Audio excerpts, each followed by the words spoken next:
अस्सलाम वालेकुम एवरीवन। हम अपने सेशन को जो है वो अब स्टार्ट करते हैं।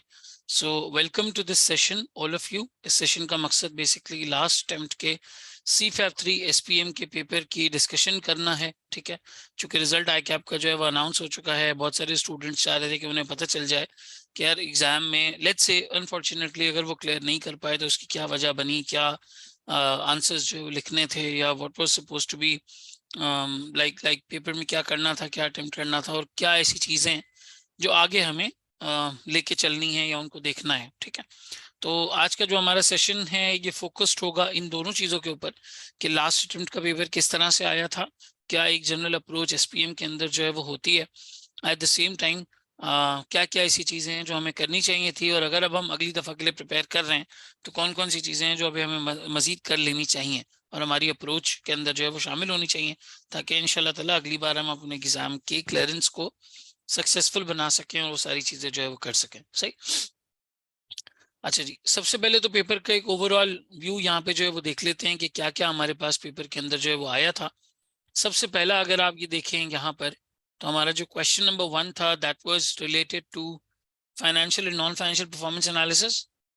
यानी हम कह सकते हैं कि सर यहाँ पे हमारा परफॉर्मेंस एनालिसिस आया था, और ये हमारे पास दूसरा एरिया उठ के आया था इंटीग्रेटेड रिपोर्टिंग से। सही, जिसको हम सस्टेनेबिलिटी रिपोर्टिंग भी कहते हैं। सस्टेनेबिलिटी रिपोर्टिंग भी कहते हैं। ठीक है, 12 और 3 15 नंबर का क्वेश्चन आपको यहाँ पे ये नजर आ रहा है। इसके बाद अगर हम आगे बढ़े थोड़ा सा, तो हमारे पास हमारे पास स्ट्रैटेजी के हवाले से एक क्वेश्चन यहाँ पे जो है वो मौजूद था। स्ट्रैटेजी में सॉर्ट ऑफ हमें गैप एनालिसिस भी करना था, और गैप एनालिसिस के साथ साथ हमें सेल्स वॉल्यूम के ट्रेंड को स्टडी करके कुछ रीजंस यहाँ पे जो है वो बताने थे। तो आप कह सकते हैं कि ये वाला एरिया हमारे पास स्ट्रैटेजी के परस्पेक्टिव से जो है वो आया था, जहाँ पे थोड़ा सा फोकस इन्होंने यहाँ पे गैप एनालिसिस और मार्केट सेगमेंटेशन के ऊपर किया था, और मार्केट सेगमेंटेशन के ऊपर इस पर भी बात करेंगे। क्वेश्चन नंबर 3 को अगर आप देखें तो यहाँ पे आपके पास मार्केटिंग या ई मार्केटिंग के हवाले से चीजें आई थी, जहां पर उसने 4 P's ऑफ मार्केटिंग आपके जो है वो चेक किए थे। हालांकि इन द मॉडर्न वर्ल्ड आज जो हमारे पास इस्तेमाल हो रहा है वो 7 P's ऑफ मार्केटिंग है, लेकिन 4 P's ऑफ मार्केटिंग को यहाँ पे जो है वो टेस्ट किया गया था। तो ये आप कह सकते हैं आपका मार्केटिंग एसेंशियल्स वाला एरिया जो है वो यहाँ पे टेस्ट हुआ था। फिर अगर हम थोड़ा सा आगे बढ़ें तो हमारे पास बिजनेस ऑपरेशन से रिलेटेड और इन्वेंट्री से रिलेटेड यहाँ पे जो है वो चीजें आई थी। बिजनेस ऑपरेशंस की हम बात करें तो यहाँ पे इसने GIT की थोड़ी सी टेस्टिंग की थी, और क्वालिटी रिलेटेड कॉस्ट की हमारी यहाँ पे जो है वो थोड़ी सी टेस्टिंग की थी। फिर अगर हम थोड़ा सा आगे बढ़ते हैं तो हमें नजर आता है कि इसने में ई बिजनेस की यहाँ पे हमारी जो है वो टेस्टिंग की है। ठीक है, ई बिजनेस कह लें या आपका जो है वो सारा ई कॉमर्स वाला एंगल कह लें, वो इन्होंने यहाँ पे हमारा जो है वो टेस्ट किया है। ठीक है, फिर अगर आप थोड़ा सा आगे बढ़ें तो एक एथिक्स का क्वेश्चन हमारे पास कंपलसरी हमेशा हर अटेम्प्ट में आता है।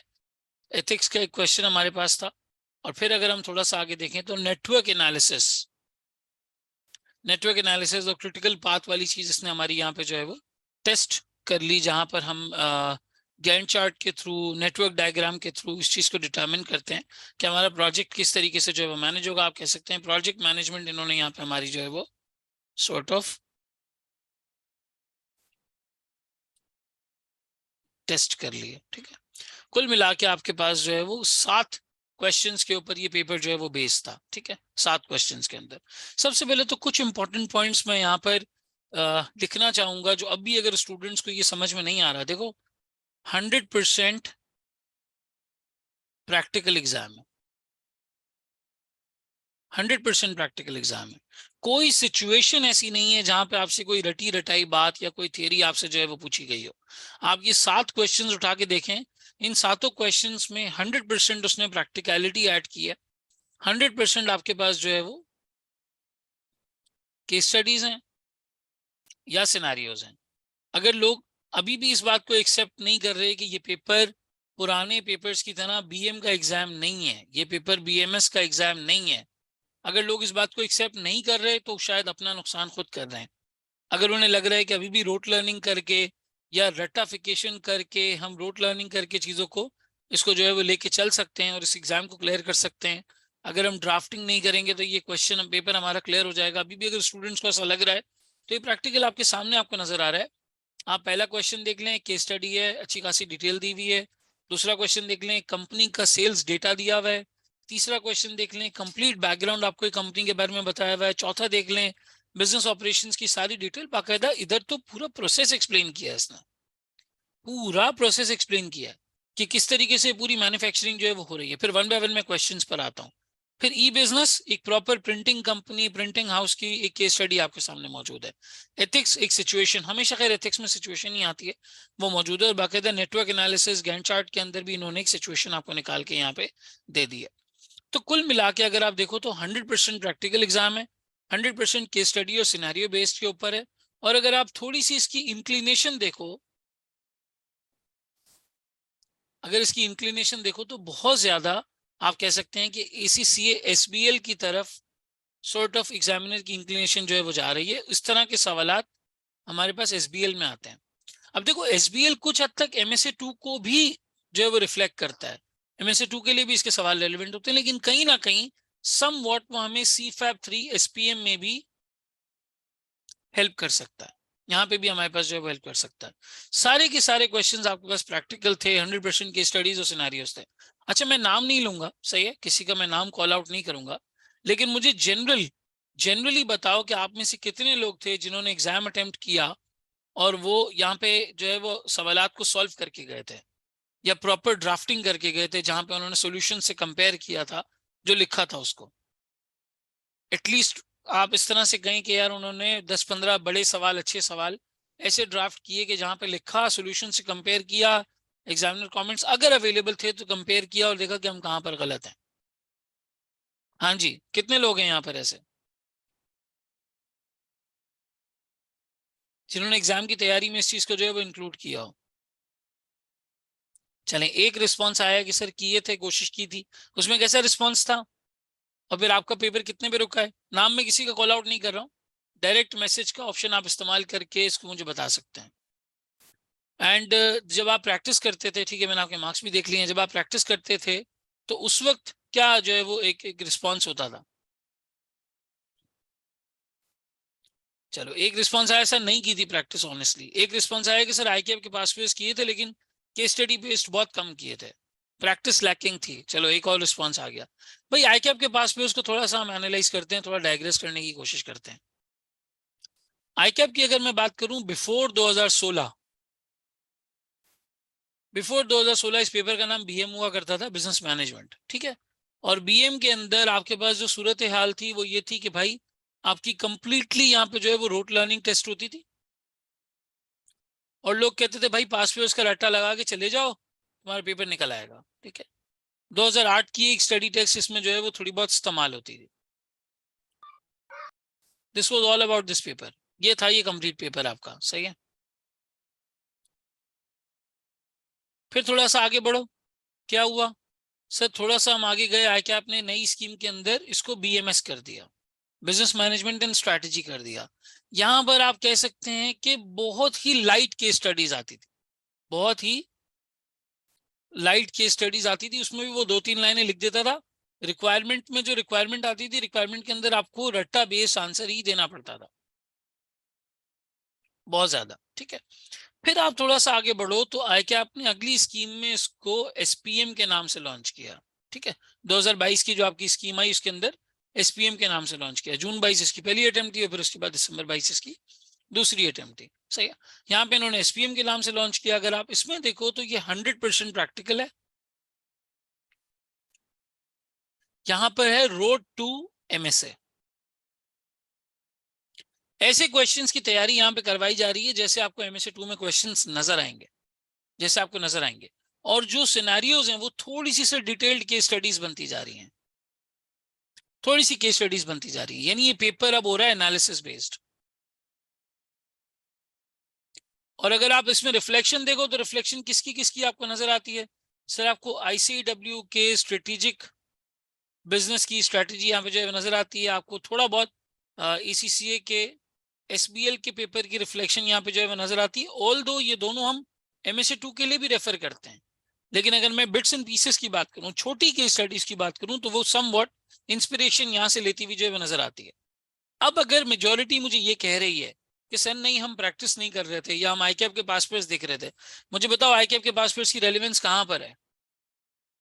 किधर है रेलेवेंस आईकैप के पास पेपर्स की?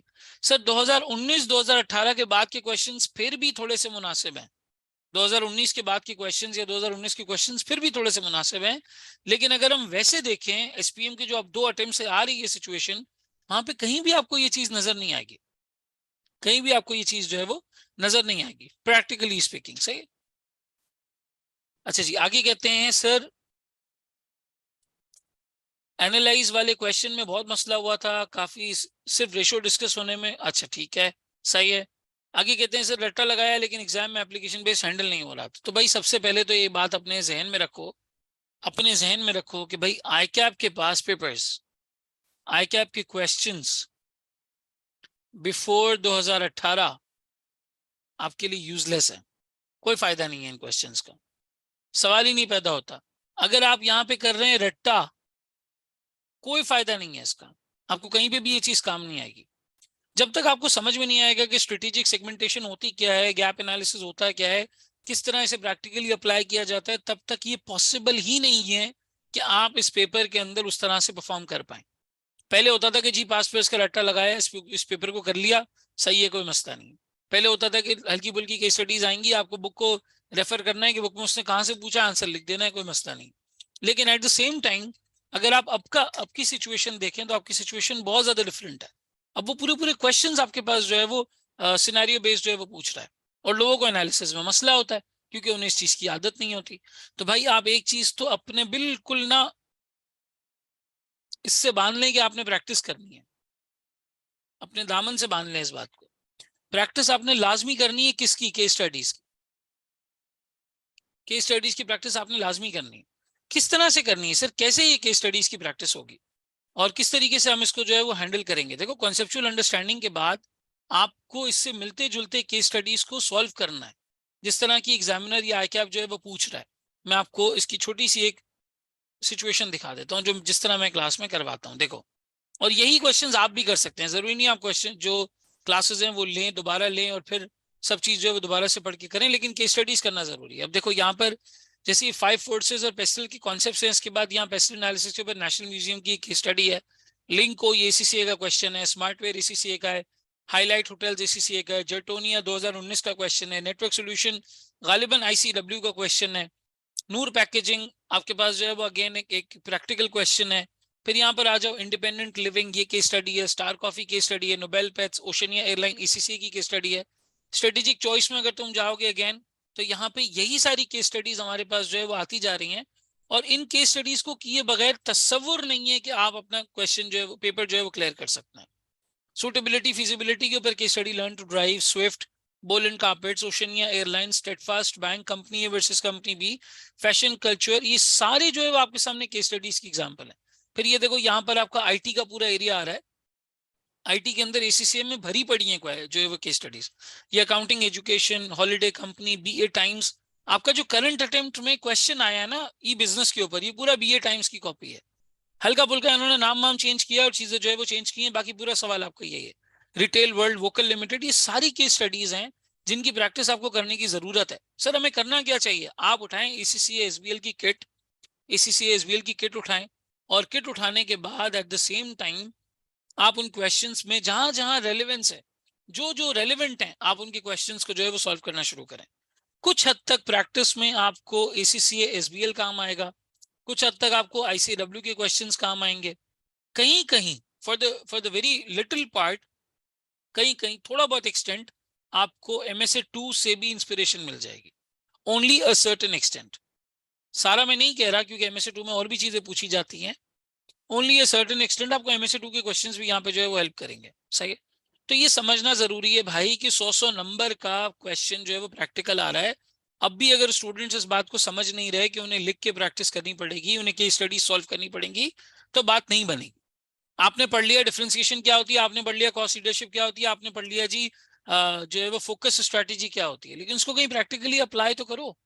आपने पढ़ लिया 4 P's 7 P's ऑफ मार्केटिंग होते हैं, 6 I's ऑफ मार्केटिंग होते हैं, ई कॉमर्स इसको कहते हैं, ई बिजनेस इसको कहते हैं, कोविड इसको कहते हैं। कहीं इसको अप्लाई तो करो प्रैक्टिकली, किसी सवाल में तो इसको अटेम्प्ट करो, समझ तो आए कि 4 P's ऑफ मार्केटिंग पूछा कैसे जाता है, सवाल किया कैसे जाता है। अगर किसी ने प्रैक्टिस की है, मेरे हिसाब से इस एग्जाम के अंदर, अगर मैं तुम्हें बताऊं, मैं अभी प्रूफ करूंगा, समझाते हुए प्रूफ करूंगा, 70% पेपर यहां पर वेरी इजीली अचीवेबल था, बहुत आराम से अचीवेबल था। 30% पेपर हम ये कह सकते हैं कि यहाँ पर थोड़ा सा ट्रिकी पार्ट था, या जिसमें आपको थोड़ा सोचना पड़ जाता या थोड़ी सी मुश्किल पेश आती। 30% पेपर यहाँ पे ट्रिकी था। कैसे सर? आओ मैं तुम्हें समझाता हूँ। अब हम आते हैं क्वेश्चन बाय क्वेश्चन एनालाइज करते हैं। सर पहले सिनेरियो में, पहले क्वेश्चन में क्या बताया भाई? इन्होंने बताया इनोवेटिव मोटरसाइकिल। अच्छा, अब जिन लोगों ने पेपर दे दिया है ना, जो पेपर देकर आए हैं, वो कंपेयर कीजिएगा जो आंसर्स मैं अब आपको बताने लगा हूं। सही है? हाँ देखो, एक कमेंट आया कि सर नेटवर्क एनालिसिस मसला कर रहा था, वही ट्रिकी पार्ट था, उसके अंदर थोड़ी सी मैथ इन्वॉल्व थी, ये ट्रिकी पार्ट था आपका, मैं इसको अग्री करता हूँ। ये 14 नंबर का क्वेश्चन आपका ट्रिकी पार्ट था, आई एग्री टू दैट। लेकिन बहरहाल बाकी पेपर को अचीव किया जा सकता था। कैसे? आओ क्वेश्चन वाइज देखते हैं। थोड़ा सा अगर आपको याद हो कि आपने क्या लिखा है वर्सेस आप कंपेयर करें जो मैं अभी आपको बताने लगा हूं, आपके लिए इंशाल्लाह ताला आसानी हो जाएगी। सही, आपको समझ में आ जाएगा कहाँ गलती हुई। देखो यहाँ पे कहता है innovative motorcycles limited is a medium sized motorcycles manufacturing company इन पाकिस्तान। अच्छा, इसके अंदर हुआ क्या है? इसके अंदर ये हुआ है कि भाई ये कंपनी है जो 2012 में इस मार्केट में एंटर हुई थी, लेकिन अब बहुत सारे कंपेटिटर्स जो है वो मार्केट में आ गए, इंक्रीज कंपटीशन हो गया। ठीक है, बहुत ज्यादा कंपटीशन हो गया। इस कंपटीशन को काउंटर करने के लिए इन्होंने कुछ वैल्यू एडेड वेरिएंट्स निकाले, जैसे कि जीपीएस, वैल्यू एडेड प्रोडक्ट्स में scooters for females, electric bikes over the years which has helped to grow even in the highly competitive environment. और ये सच्ची बात है। 2012 में, 2011 में, 2008-9 में अगर आप पाकिस्तान को उठाओगे ना, तो हमारी मार्केट में होंडा बहुत ज्यादा चलता था, बहुत ज्यादा चलता था। फिर ये आपकी हाई स्पीड और यूनिक और सुपर पावर, सुपरस्टार, इस तरीके की बाइक्स, जिस जमाने में मैंने जो है वो बाइक चलाना शुरू शुरू की थी और मैं अपनी सीए की क्लासेस के लिए जाता था, I used to use a bike, इसलिए मुझे इस मार्केट का पता है। चाइनीज बाइक्स पहली दफा आना शुरू हुई थी और बहुत बड़ा कंपटीशन दिया था इन्होंने, बहुत कंपटीशन दिया था इन्होंने लोकल कंपनीज को, जो लोकली असेंबल करती हैं। हाई स्पीड में रखा, लोकल असेंबल करती थी, होंडा लोकल असेंबल करती थी, बाकी चाइनीज बाइक्स आना शुरू हुई थी, तो बहुत ज्यादा कंपटीशन पाकिस्तानी मार्केट में आया था। फिर उन्होंने क्या किया, उन्होंने लोकल फैक्ट्रीज यहाँ पे असेंबलिंग यूनिट्स बनाना शुरू की और चाइनीज बाइक्स यहाँ बनना शुरू हुई। तो ये एक्चुअली हुआ है कराची पाकिस्तान में, एक्चुअली हुआ है जो आपको इसके स्टडी में नजर आ रहा है। खैर बहरहाल कंपनी ने दूसरे वेरिएंट निकाले और थोड़ा सा सरवाइव करने की कोशिश की। अब इन्होंने यहाँ पे हमारे पास कुछ इन्फॉर्मेशन दी है कंपनी के मैनेजमेंट अकाउंट्स में से, और यहाँ पे बोला गया है कि भाई अब आप बताओ कि कंपनी की फाइनेंशियल और नॉन फाइनेंशियल परफॉर्मेंस कैसी है, कैसी परफॉर्मेंस है। 12 नंबर इन्होंने यहाँ पे हमें दे दिए। यानी अगर हम मोटे मोटे पॉइंट्स भी देखें तो हमें तकरीबन 10 पॉइंट्स यहाँ पे जमा करने, अच्छे साइजेबल पॉइंट्स 8-10 पॉइंट यहाँ जमा करने जो 12 नंबर को जस्टिफाई कर सके। अच्छा, अब आप लोग जिन्होंने एग्जाम दिया है, कोई मुझे शेयर करना चाहेगा आप लोग क्या लिख के आए? मैं नाम किसी का कॉल आउट नहीं करूंगा। अच्छा, फातिमा कहती है सर मैंने ठीक है, आपका रिस्पांस मुझे समझ में आ गया। और कोई रिस्पांस? एनीवन? यहाँ पर आपने क्या लिखा था, व्हाट यू वर एक्सपेक्टिंग? फिर मैं पॉइंट्स बताता हूँ कि यहाँ पे लिखना क्या था हमें। सारे सवालों को हम 1 बाय 1 ऐसे लेके चलेंगे।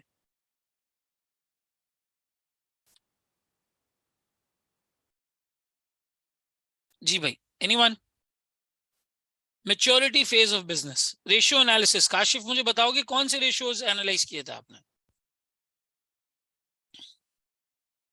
किसी की गलती है आप शेयर कर लें, मैं नेम कॉल आउट नहीं करूंगा, नाम में से उन्हीं का कॉल आउट कर रहा हूँ जो, ठीक है, रेवेन्यू के, सेल्स के, वेरिएंस इन। आपको कोर प्रॉब्लम समझ आया इस बिजनेस का क्या था?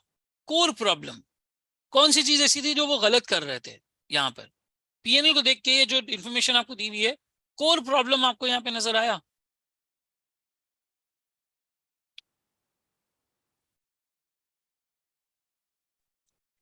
जो लोग कह रहे हैं हमने जीपी कैलकुलेट किया, जीपी के लिए आपको कॉस्ट ऑफ सेल्स कहाँ दी हुई थी?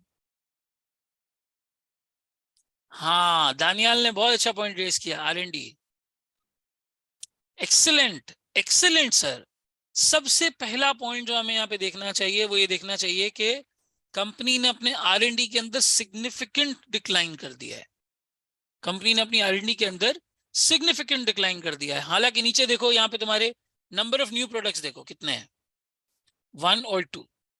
भाई जब वो बता रहा है कि आपके पास जो इन्वायरमेंट है, वो इन्वायरमेंट क्या है?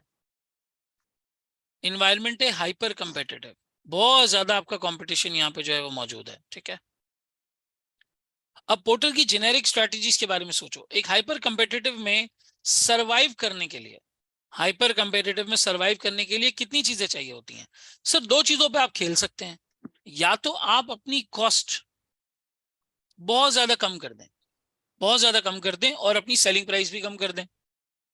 दो चीजों पे या तो आप खेल लें, या तो आप अपनी कॉस्ट कम कर लें और सेलिंग प्राइस कम कर लें, या फिर आप डिफरेंशिएशन करके कोई ऐसा नया फीचर या कोई ऐसी क्वालिटी या कोई ऐसी वैल्यू क्रिएट कर लें अपने कस्टमर के लिए, जिसके लिए वो आपको पे करने के लिए तैयार हो, जिसके लिए वो आपको पे करने के लिए तैयार हो। कोई ऐसी वैल्यू क्रिएट कर लें। जैसे आज सुबह ही मैं एक डॉक्यूमेंट्री देख रहा था, तो मुझे उसमें पता चला कि एमिरेट्स का जो बिजनेस है वो कमाता ही इसी चीज के ऊपर है कि वो बिजनेस क्लास बहुत महंगी बेचते हैं। बहुत महंगी होती है उनकी बिजनेस क्लास, और बहुत बड़ी बिजनेस क्लास होती है, मतलब बहुत ज्यादा सीट्स होती हैं एमिरेट्स के अंदर। तो जितना कॉर्पोरेट ब्लॉक है ना, वो एमिरेट्स ने, कतर एयरवेज ने और इन्होंने जो है वो ब्लॉक किया हुआ है। इकोनॉमी को बिल्कुल पीछे रख देते हैं। अगर कम लोग भी हैं फ्लाइट के अंदर, तो वो कमा जाते हैं, क्योंकि उनकी जो बिजनेस क्लास है वो इंतहाई जबरदस्त है, और लोग उसको अच्छा खासा पैसा उधर पे करने के लिए लोग जो है वो तैयार होते हैं। लोग कहते हैं यार जबरदस्त, बहुत अच्छी सर्विस है, लोग पैसा पे करने के लिए जो कॉर्पोरेट्स होते हैं वो तैयार होते हैं। उससे उनकी फ्लाइट रूट्स जो है वो प्रॉफिटेबल हो जाते हैं। पीआईए का कंपैरिजन अगर तुम करो, तो पीआईए में बिजनेस क्लास इतनी अच्छी नहीं है। इकोनॉमी क्लास वाली सारी फैसिलिटीज हैं जो होनी चाहिए, बिजनेस क्लास इतनी अच्छी नहीं है। तो जो कॉर्पोरेट है वो पीआईए को नहीं प्रेफर करता इंटरनेशनल ट्रैवलिंग पे, और वो एमिरेट्स को प्रेफर करता है। हेंस पीआईए को लॉसेस होते हैं, क्योंकि उनके रूट्स, उन रूट्स के ऊपर जो फ्लाइट्स चलती हैं वो नुकसान में चलती हैं। अब यहाँ पर अगर कंपनी हाइपर कंपेटिटिव एनवायरनमेंट के अंदर खड़ी हुई है, तो कंपनी के पास दो ही तरीके हैं खेलने के लिए। या तो कंपनी अपनी कॉस्ट कम कर दे और सेलिंग प्राइस कम कर दे, ठीक है, और सस्ता बनाना शुरू कर दे, या फिर कंपनी डिफरेंशिएशन लेके आए। अब इन्होंने तुम्हें क्या बताया था? इन्होंने तुम्हें यहाँ बताया था कि भाई company value added products over the period लेके आई है। लेकिन यहाँ सबसे पहला पॉइंट और सबसे इंपॉर्टेंट पॉइंट यहाँ पे यह है कि आपने R&D को सिग्निफिकेंटली डिक्लाइन कर दिया है। आपने R&D को सिग्निफिकेंटली डिक्लाइन कर दिया है, और इसकी वजह से आपकी इनोवेशन ऑफ न्यू प्रोडक्ट्स नजर ही नहीं आ रही। ये प्राइमरी इशू है इस बिजनेस का, ये नजर ही नहीं आ रही। आप नए प्रोडक्ट्स इनोवेट ही नहीं कर पा रहे। देखो मैक्सिमम आप एक या दो प्रोडक्ट्स इनोवेट कर पा रहे हो बस। या तो फिर आप इस स्ट्रैटेजी को छोड़ दो। आपने being an advisor, being a CEO सोचना है। या तो आप इस स्ट्रैटेजी को छोड़ दो, या तो आप अपनी परसेंटेजेस इन सबको कम करना शुरू कर दो। अब देखो ऑपरेटिंग प्रॉफिट की परसेंटेज कंपनी की क्या रही है, पहले तो मैं रेवेन्यू की ग्रोथ निकालता हूं यहाँ पे। सर रेवेन्यू की ग्रोथ निकाली जा सकती है, बिल्कुल निकाली जा सकती है। 5421360 डिवाइडेड बाय 5315010। सर तकरीबन 2% की ग्रोथ आई है हमारी, विच इज वेरी लेस, बहुत लेस ग्रोथ है। एक ग्रोइंग मार्केट के अंदर जहां लोग बाइक्स को परचेस कर रहे हैं, चीजें कर रहे हैं, 2% की ग्रोथ इज टू लेस, बहुत कम है। यहाँ पर तो सर हमारा ट्रेड एंड अदर रिसीवेबल और जो कैश एंड कैश इक्विवेलेंट है, इन दोनों को जो तो अगर मिला लो, तो यहाँ पे तुम अपने क्विक रेशियो और करंट रेशियो को भी कैलकुलेट कर सकते हो। तुम्हारे पास करंट लाइबिलिटीज भी मौजूद है, तुम्हारे पास जो है वो कैश एंड कैश इक्विवेलेंट और ट्रेड एंड अदर रिसीवेबल भी मौजूद है। एक और चीज देखो यहाँ पे, तीसरी चीज, आप बैंक लोन के ऊपर इंटरेस्ट कितना दे रहे हैं? सर आप बैंक लोन के ऊपर इंटरेस्ट दे रहे हैं 11%, और अपने शेयर होल्डर को जो रिटर्न दे रहे हैं वो कितना दे रहे हैं? सर जो शेयर होल्डर को मैं यहाँ पे रिटर्न दे रहा हूं, वो मैं दे रहा हूं तकरीबन 7.7%। यूजुअली मेरे जो शेयर होल्डर्स होते हैं ये बैंक के कंपैरिजन में ज्यादा रिटर्न रिक्वायर करते हैं। इनका रिटर्न टेक्निकली हमारे पास जो है वो ज्यादा होता है। दे बेसिकली से कि आपका जो रिटर्न है वो ज्यादा होना चाहिए, क्योंकि यहाँ पे रिस्क हम ज्यादा कैरी कर रहे हैं। तो कंपनी का जहां पे ऑपरेटिंग प्रॉफिट में 16% की ग्रोथ नजर भी आ रही है, वहां पर भी जो रिटर्न ऑन कैपिटल एम्प्लॉयड है वो कम हो रहा है। जो रिटर्न ऑन कैपिटल एम्प्लॉयड है वो कम हो रहा है।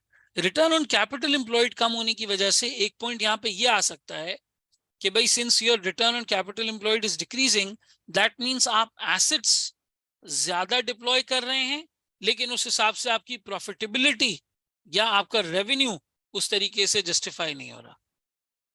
प्रॉफिटेबिलिटी ऐसे उस तरीके से जस्टिफाई नहीं हो रहा। फिर आप यहाँ पे अपना क्विक रेशो, करंट रेशो भी कैलकुलेट कर सकते हैं। सर करंट रेशियो कैसे कैलकुलेट किया जा सकता है? ट्रेड इन अदर रिसीवेबल्स दे दिया, कैश दे दिया, इन दोनों को ऐड कर लो, करंट लायबिलिटी से डिवाइड कर लो, ठीक है, ये तुम्हारे पास सिचुएशन आ जाएगी। तो एक पॉइंट आपका यहाँ पे ये बन गया कि भाई आप जो अपना शेयर होल्डर्स को रिटर्न दे रहे हैं वो बैंक लोन की परसेंटेज से भी कम है, यानी कंपनी की प्रॉफिटेबिलिटी इतनी अच्छी नहीं है। जहां रेवेन्यू में ग्रोथ अच्छी नहीं है, रेवेन्यू में ग्रोथ भी इतनी अच्छी नहीं है, not very good. At the same time आपका कॉस्ट के ऊपर कंट्रोल भी इतना ज्यादा यहाँ पे जो है वो बेसिकली आपको नजर नहीं आ रहा, बहुत ज्यादा कॉस्ट के ऊपर कंट्रोल भी नजर नहीं आ रहा। सर क्या ऑपरेटिंग प्रॉफिट की परसेंटेज निकाल सकते हैं? बिल्कुल निकाल सकते हैं। देखो ऑपरेटिंग प्रॉफिट की परसेंटेज किस तरीके से निकलेगी सर? 325810 डिवाइडेड बाय 5315010, ये मेरी ऑपरेटिंग प्रॉफिट की परसेंटेज कितनी यहाँ पे नजर आ रही है सर? ये नजर आ रही है 6.13%। और फिर अगर मैं दूसरे साल की निकालूं तो यहाँ पर कितनी है? 381122 डिवाइडेड बाय 5421360, ये मेरी ऑपरेटिंग प्रॉफिट की परसेंटेज यहाँ पे नजर आ रही है 7%। बहुत ज्यादा ऑपरेटिंग प्रॉफिट के अंदर भी हमारे पास कोई परसेंटेज के अंदर जो है वो इंक्रीज नहीं है। इसी वजह से मेरा जो है वो जो प्रॉफिटेबिलिटी है वो इतनी इंप्रूव नहीं हो रही। सर आप कहेंगे ये थोड़ी बहुत इंप्रूवमेंट कैसे आ गई? देखो ये जो थोड़ी बहुत इंप्रूवमेंट आई है वो इसलिए आई है क्योंकि कंपनी ने अपना एसेट बेस बढ़ाया है।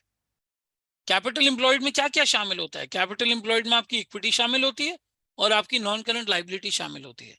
ये दोनों कंपनी ने इंक्रीज किया है, तो इस इंक्रीज करने की वजह से थोड़ा सा रेवेन्यू में ग्रोथ ले आए, थोड़े से इन्होंने जो है वो प्रॉफिटेबिलिटी को इंप्रूव कर लिया, लेकिन जो आपका रिटर्न ऑन कैपिटल एम्प्लॉयड है वो यहाँ पे जस्टिफाई नहीं हो रहा।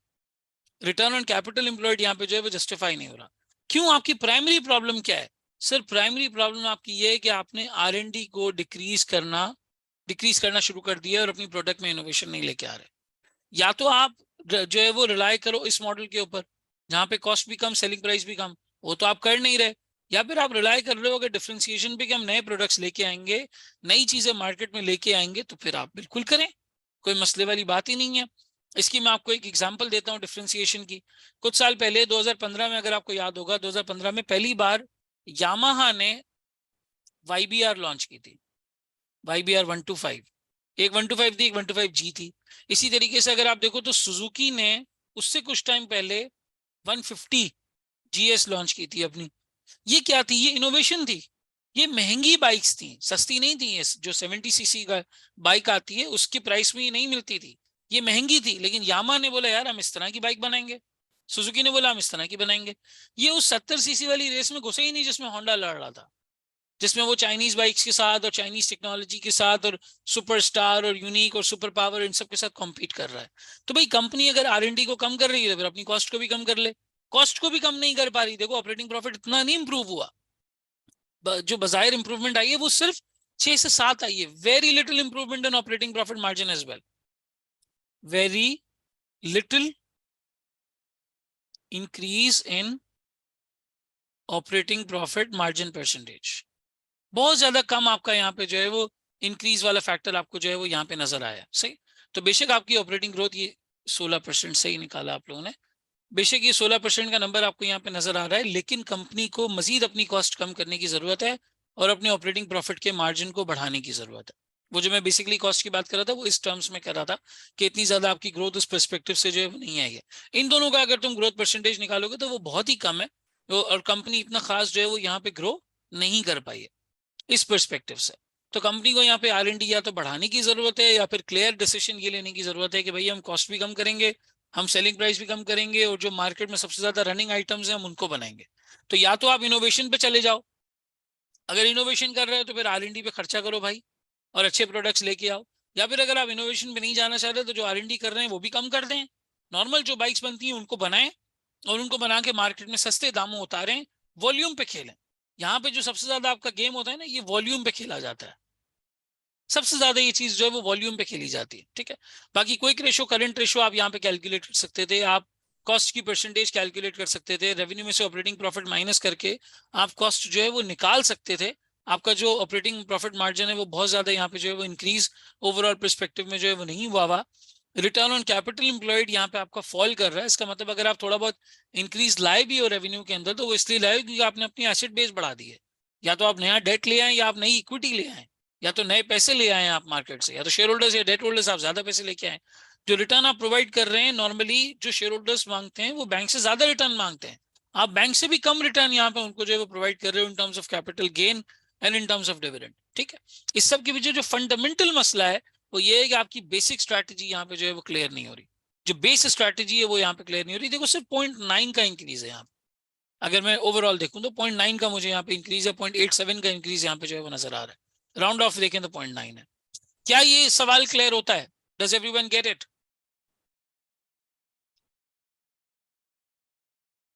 क्या ये सवाल समझ आता है एवरीवन?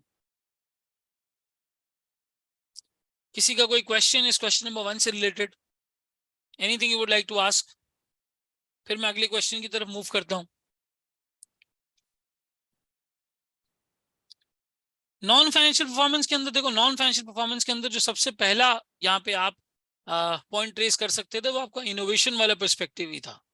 जो इनोवेशन वाला पर्सपेक्टिव हमने यहाँ पे डिस्कस किया है कि कंपनी जो है वो बहुत ज्यादा नए प्रोडक्ट्स और नए वेरिएंट्स में घुस नहीं रही।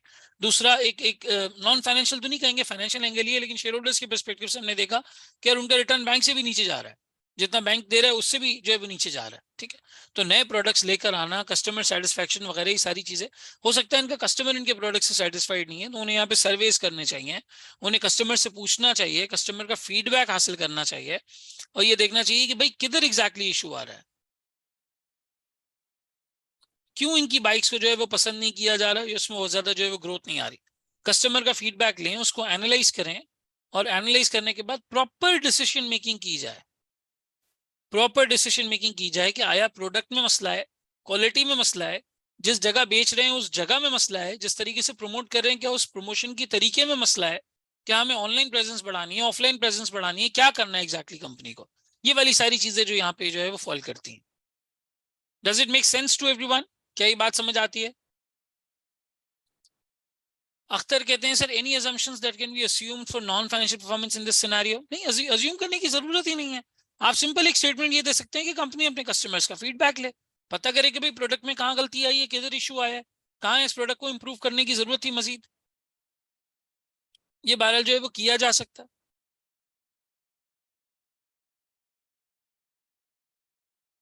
सर क्वेश्चन जनरल सा था, इतनी डिस्क्रिप्शन क्वेश्चन की डिस्क्रिप्शन में नहीं थी। देखो यही तो अंडरस्टैंडिंग है। वलीद का बिल्कुल वैलिड सवाल है। वलीद सर कहते हैं कि सर ये तो क्वेश्चन जनरल सा था, इतनी अंडरस्टैंडिंग जी, लेकिन यहाँ पे किसी ने मुझे कहा ना कि सर मैं हाइपर कंपेरेटिव वाले पॉइंट्स लिख कर आ गया हूँ। तो भाई हमें समझ में आना चाहिए कि हाईली कंपेरेटिव एनवायरनमेंट होता कैसा है, किसको आप हाईली कंपेरेटिव कहते हैं, क्या चीज हाईली कंपेरेटिव होती है। हाईली कंपेरेटिव जिसको समझ में आता है उसको ये पता होगा कि यार कंपटीशन में खेलने के दो ही तरीके हैं, या तो अपने प्रोडक्ट को लेवल अप करो या अपनी कॉस्ट और उसको कम कर दो। कॉस्ट कंपनी से कम हो नहीं पा रही है, इसका सबूत क्या है? ऑपरेटिंग प्रॉफिट मार्जिन के अंदर बहुत ज्यादा ग्रोथ नहीं है, रेवेन्यू 2% से बढ़ा है, आप इसको सिर्फ 0.9 से बढ़ा पाए हो बस। इसको भी आप एटलीस्ट ज्यादा परसेंटेज से जो है वो यहाँ पे बढ़ा सकते थे। 2% से आपका रेवेन्यू बढ़ा था तो इधर भी इंक्रीज आना चाहिए था, वो आप नहीं बढ़ा पाए। आप अपनी मार्जिन इंक्रीज नहीं कर पा रहे, दैट मीन्स कॉस्ट आपके कंट्रोल में नहीं है। आधा अधूरा R&D कर रहे हो, आधा कर दिया R&D को, प्रोडक्ट आपके 2 से 1 हो गए, बिल्कुल मैसिव उसमें, जबकि स्ट्रैटेजी क्या थी? हम नए प्रोडक्ट्स बनाएंगे, वैल्यू एडेड प्रोडक्ट्स बनाएंगे। ये वो स्ट्रैटेजी है जिस तरीके से सुजुकी और यामा और ये वाली कंपनीज जो है वो दुनिया में परस्यू करती हैं। वैल्यू एडेड प्रोडक्ट ये यहाँ पे बना नहीं पा रहे, हो नहीं पा रहा है इनसे पूरा। तो ये चीजें अंडरस्टैंडिंग से डेवलप होती हैं। ये याद रखो कि एसपीएम का पर्चा क्लियर करने के लिए आपको समझ में आना चाहिए कि उस पॉइंट का मतलब क्या है, कंपटीशन किसको कहते हैं, डिफरेंशिएशन किसको कहते हैं, कॉस्ट लीडरशिप एग्जैक्टली क्या होती है, कब किस वक्त किस तरह की मार्केट में कैसे प्ले किया जाता है। ये बेसिकली यहाँ पे जो है वो कहना मकसद है। क्या मेरी बात समझ में आ रही है वलीद आपको? अब जो इस हाइपर कंपेटिटिव वाली बात को पिक कर पाया उसको समझ में आ गया होगा कि भाई कंपनी स्ट्रैटेजी खेल रही है डिफरेंशिएशन की, लेकिन R&D पे पैसे नहीं लगा रही। ये फंडामेंटल इशू था कंपनी का। और फिर वहां से पॉइंट्स निकलते हैं कि जी आपने अपने करंट रिसीवेबल में भी काफी पैसा जो है वो फंसाया हुआ है, कैश भी काफी होल्ड करके रखा हुआ है, थोड़ा सा इसको इन्वेस्ट किया जा सकता था R&D के अंदर। आपका रिटर्न ऑन कैपिटल एम्प्लॉयड इतना अच्छा नहीं है, मतलब आप पैसे रेस करे जा रहे हैं, इक्विटी में डेट में पैसे आप रेस करे जा रहे हैं, आप शेयर होल्डर को इतना अच्छा रिटर्न नहीं प्रोवाइड कर पा रहे, बैंक लोन का इससे ज्यादा अच्छा रिटर्न जो है वो आपका बन रहा है। तो कंपनी को फंडामेंटली रिकंसिडर करने की जरूरत है कि यहाँ पे क्या क्या इंप्रूवमेंट हमारी जो है वो हो सकती है। इस तरह से सॉलिड हमारे 6-7 पॉइंट्स यहाँ पे जो है वो निकल सकते थे जो हमें मेंशन करने थे, लेकिन एक प्रोफेशनल तरीके से कि भाई कंपनी की स्ट्रैटेजी में सबसे मेजर इशू यही है कि वो बात कर रहे हैं डिफरेंशिएशन की, लेकिन काम वो नहीं कर रहे। अगर डिफरेंशिएशन की तरफ जा रहे हैं तो ठीक है करें। भाई मुझे एक बात बताओ,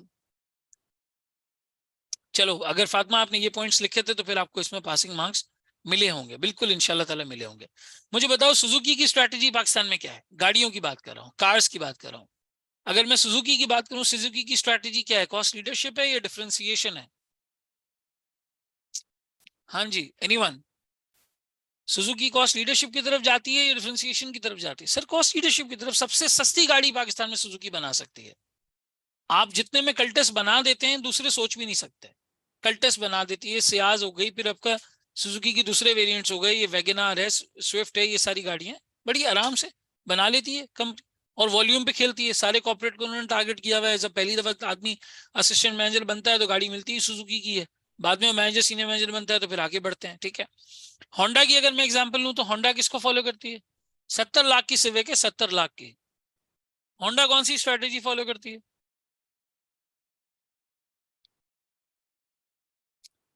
सर समवॉट डिफरेंशिएशन को फॉलो करती है। वो डिफरेंशिएशन को फॉलो करती है। प्रीमियम हाई एंड प्रोडक्ट्स होते हैं होंडा के, अक्सर लोग कहते हैं नाजुक गाड़ियां हैं। ठीक है, गांव देहात में बहुत ज्यादा नहीं चलती होंडा क्योंकि इसकी मेंटेनेंस महंगी है, इसको पालना महंगा है। तो वही चीज एग्जैक्टली यहाँ पे हो रही है। भाई कंपनी कह रही है कि हम वैल्यू एडेड प्रोडक्ट्स लेके आ रहे हैं, हम डिफरेंशिएशन कर रहे हैं, हम कुछ डिफरेंट प्रोवाइड कर रहे हैं, तो फिर आपको कंटिन्यूसली नए प्रोडक्ट्स लेकर आने हैं मार्केट के अंदर, अपनी कॉस्ट को कंट्रोल करके रखना है। ठीक है, और देखो एक और चीज इन्होंने हमें यहाँ पे बताई भी नहीं है, जो एक पॉइंट हो सकता था। अगर कोई यहाँ पे लिखना चाहे तो ऐसा पॉइंट यहाँ पे आ सकता है कि भाई वैसे तो इन्फॉर्मेशन नहीं है, लेकिन अगर इन्फॉर्मेशन दी हुई होती तो हम लिखते हैं। अगर इन्फॉर्मेशन होती तो हम ये पॉइंट भी लिख सकते थे।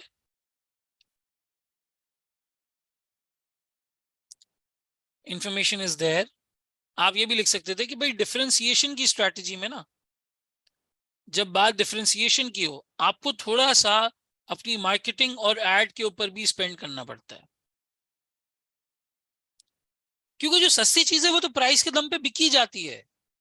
जो चीज सस्ती होती है वो प्राइस के दम पे बिक जाती है, उसमें मसला नहीं है।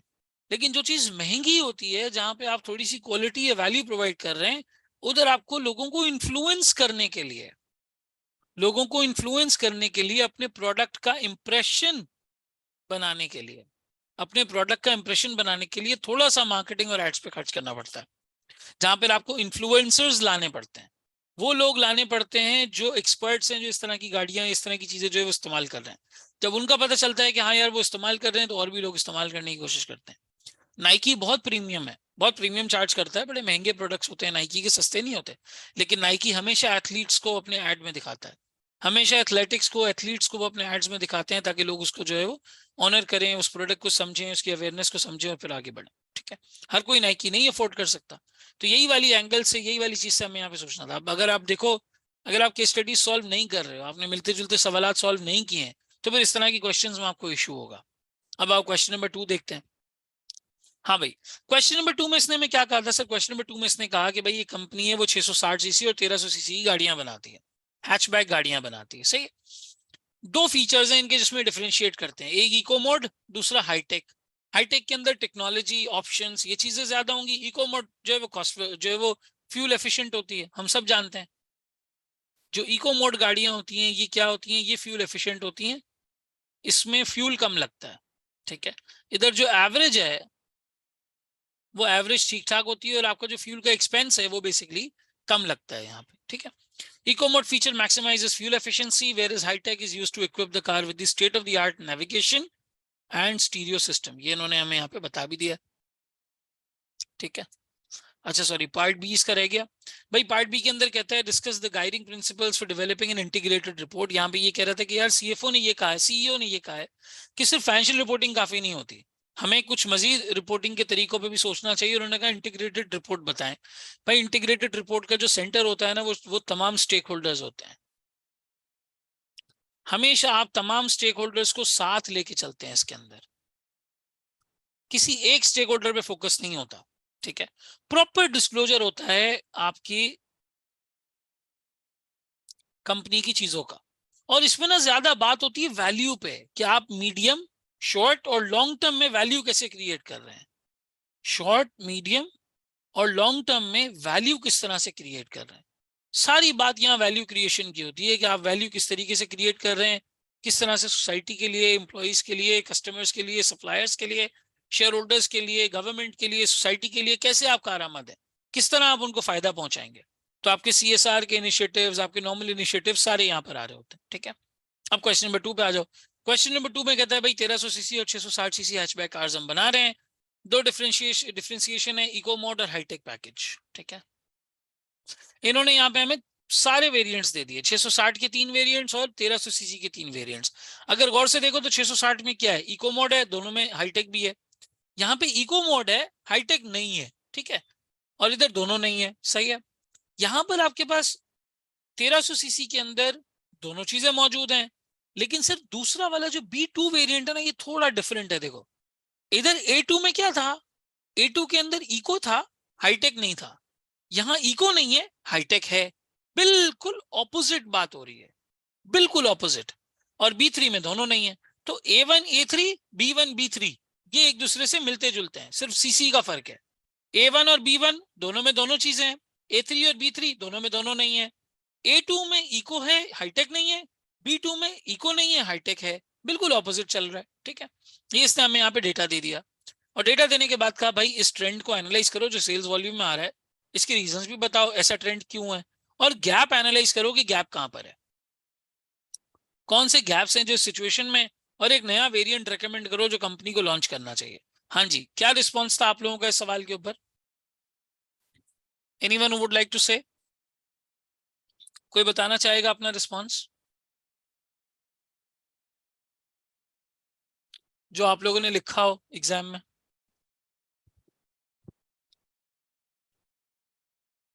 चलो गैप तो आइडेंटिफाई कर लिया भाई। गैप यहाँ पे क्या नजर आ रहा है सर, दो तरह के गैप नजर आ रहे हैं। देखो दो तरह के गैप नजर आ रहे हैं। अगर मैं पॉसिबल गैप्स की बात करूं ना, तो मेरे पास दो गैप्स हैं। एक 1300 सीसी के अंदर है सर, आसान था वैसे ये क्वेश्चन भी बहुत। 1300 सीसी के अंदर क्या है सर, इको होना चाहिए, बेशक हाईटेक ना हो, ये वाला वेरिएंट चाहिए। और 660 सीसी में एक वेरिएंट चाहिए जहां पे बेशक इको ना हो, हाईटेक हो। ये दोनों गैप्स हो गए, पॉसिबल गैप्स हो गए। अब रेकमेंड कौन सा किया आप लोगों ने, कंपनी को लॉन्च कौन सा कर चाहिए, और ट्रेंड क्या समझाया, ट्रेंड के ऊपर कोई बात करेगा? एनीवन? पहला कहते हैं sir did it with sales trend with purchase power and customer preference. Customer किसको प्रेफर कर रहा है, ट्रेंड से समझ आ रहा है? ट्रेंड किस तरह समझाया, ट्रेंड कैसे पिक किया आपने यहाँ पर, ट्रेंड से क्या समझ आ रहा है आपको? 2019 से 18 से पहले क्या दिख रहा है, 2019 के बाद क्या दिख रहा है? ट्रेंड कैसे एक्सप्लेन किया? Quantity of purchase, eco mode because it sales increasing greater ratio. Babar बिल्कुल सही कह रहे हो, ट्रेंड में फ्यूल प्राइस की वजह से हाइक आया है, बिल्कुल सही कह रहे हो। देखो अब थोड़ा सा मैं यहाँ पे आपके लिए ट्रेंड को एनालाइज करता हूँ, गालिबन सारे लोगों ने ये सही किया होगा इंशाल्लाह, मुझे उम्मीद है। देखो 2017 से 18 देखो और 19 देखो, बिफोर 2019 आपके तीनों चीजों के अंदर ना स्टेडी ग्रोथ थी, बहुत स्टेडी ग्रोथ थी,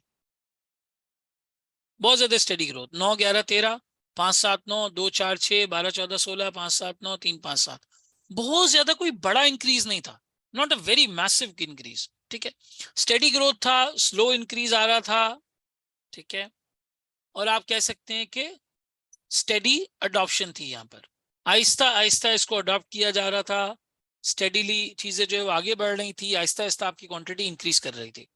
2019 के बाद देखो शार्प इंक्रीज, 13 से डायरेक्ट 19, या आपकी तकरीबन 30-40% की ग्रोथ, और 19 से डायरेक्ट 25, अगेन 30% की ग्रोथ। ये देखो 9 से 18 डबल की ग्रोथ, यहां पर 50% की ग्रोथ।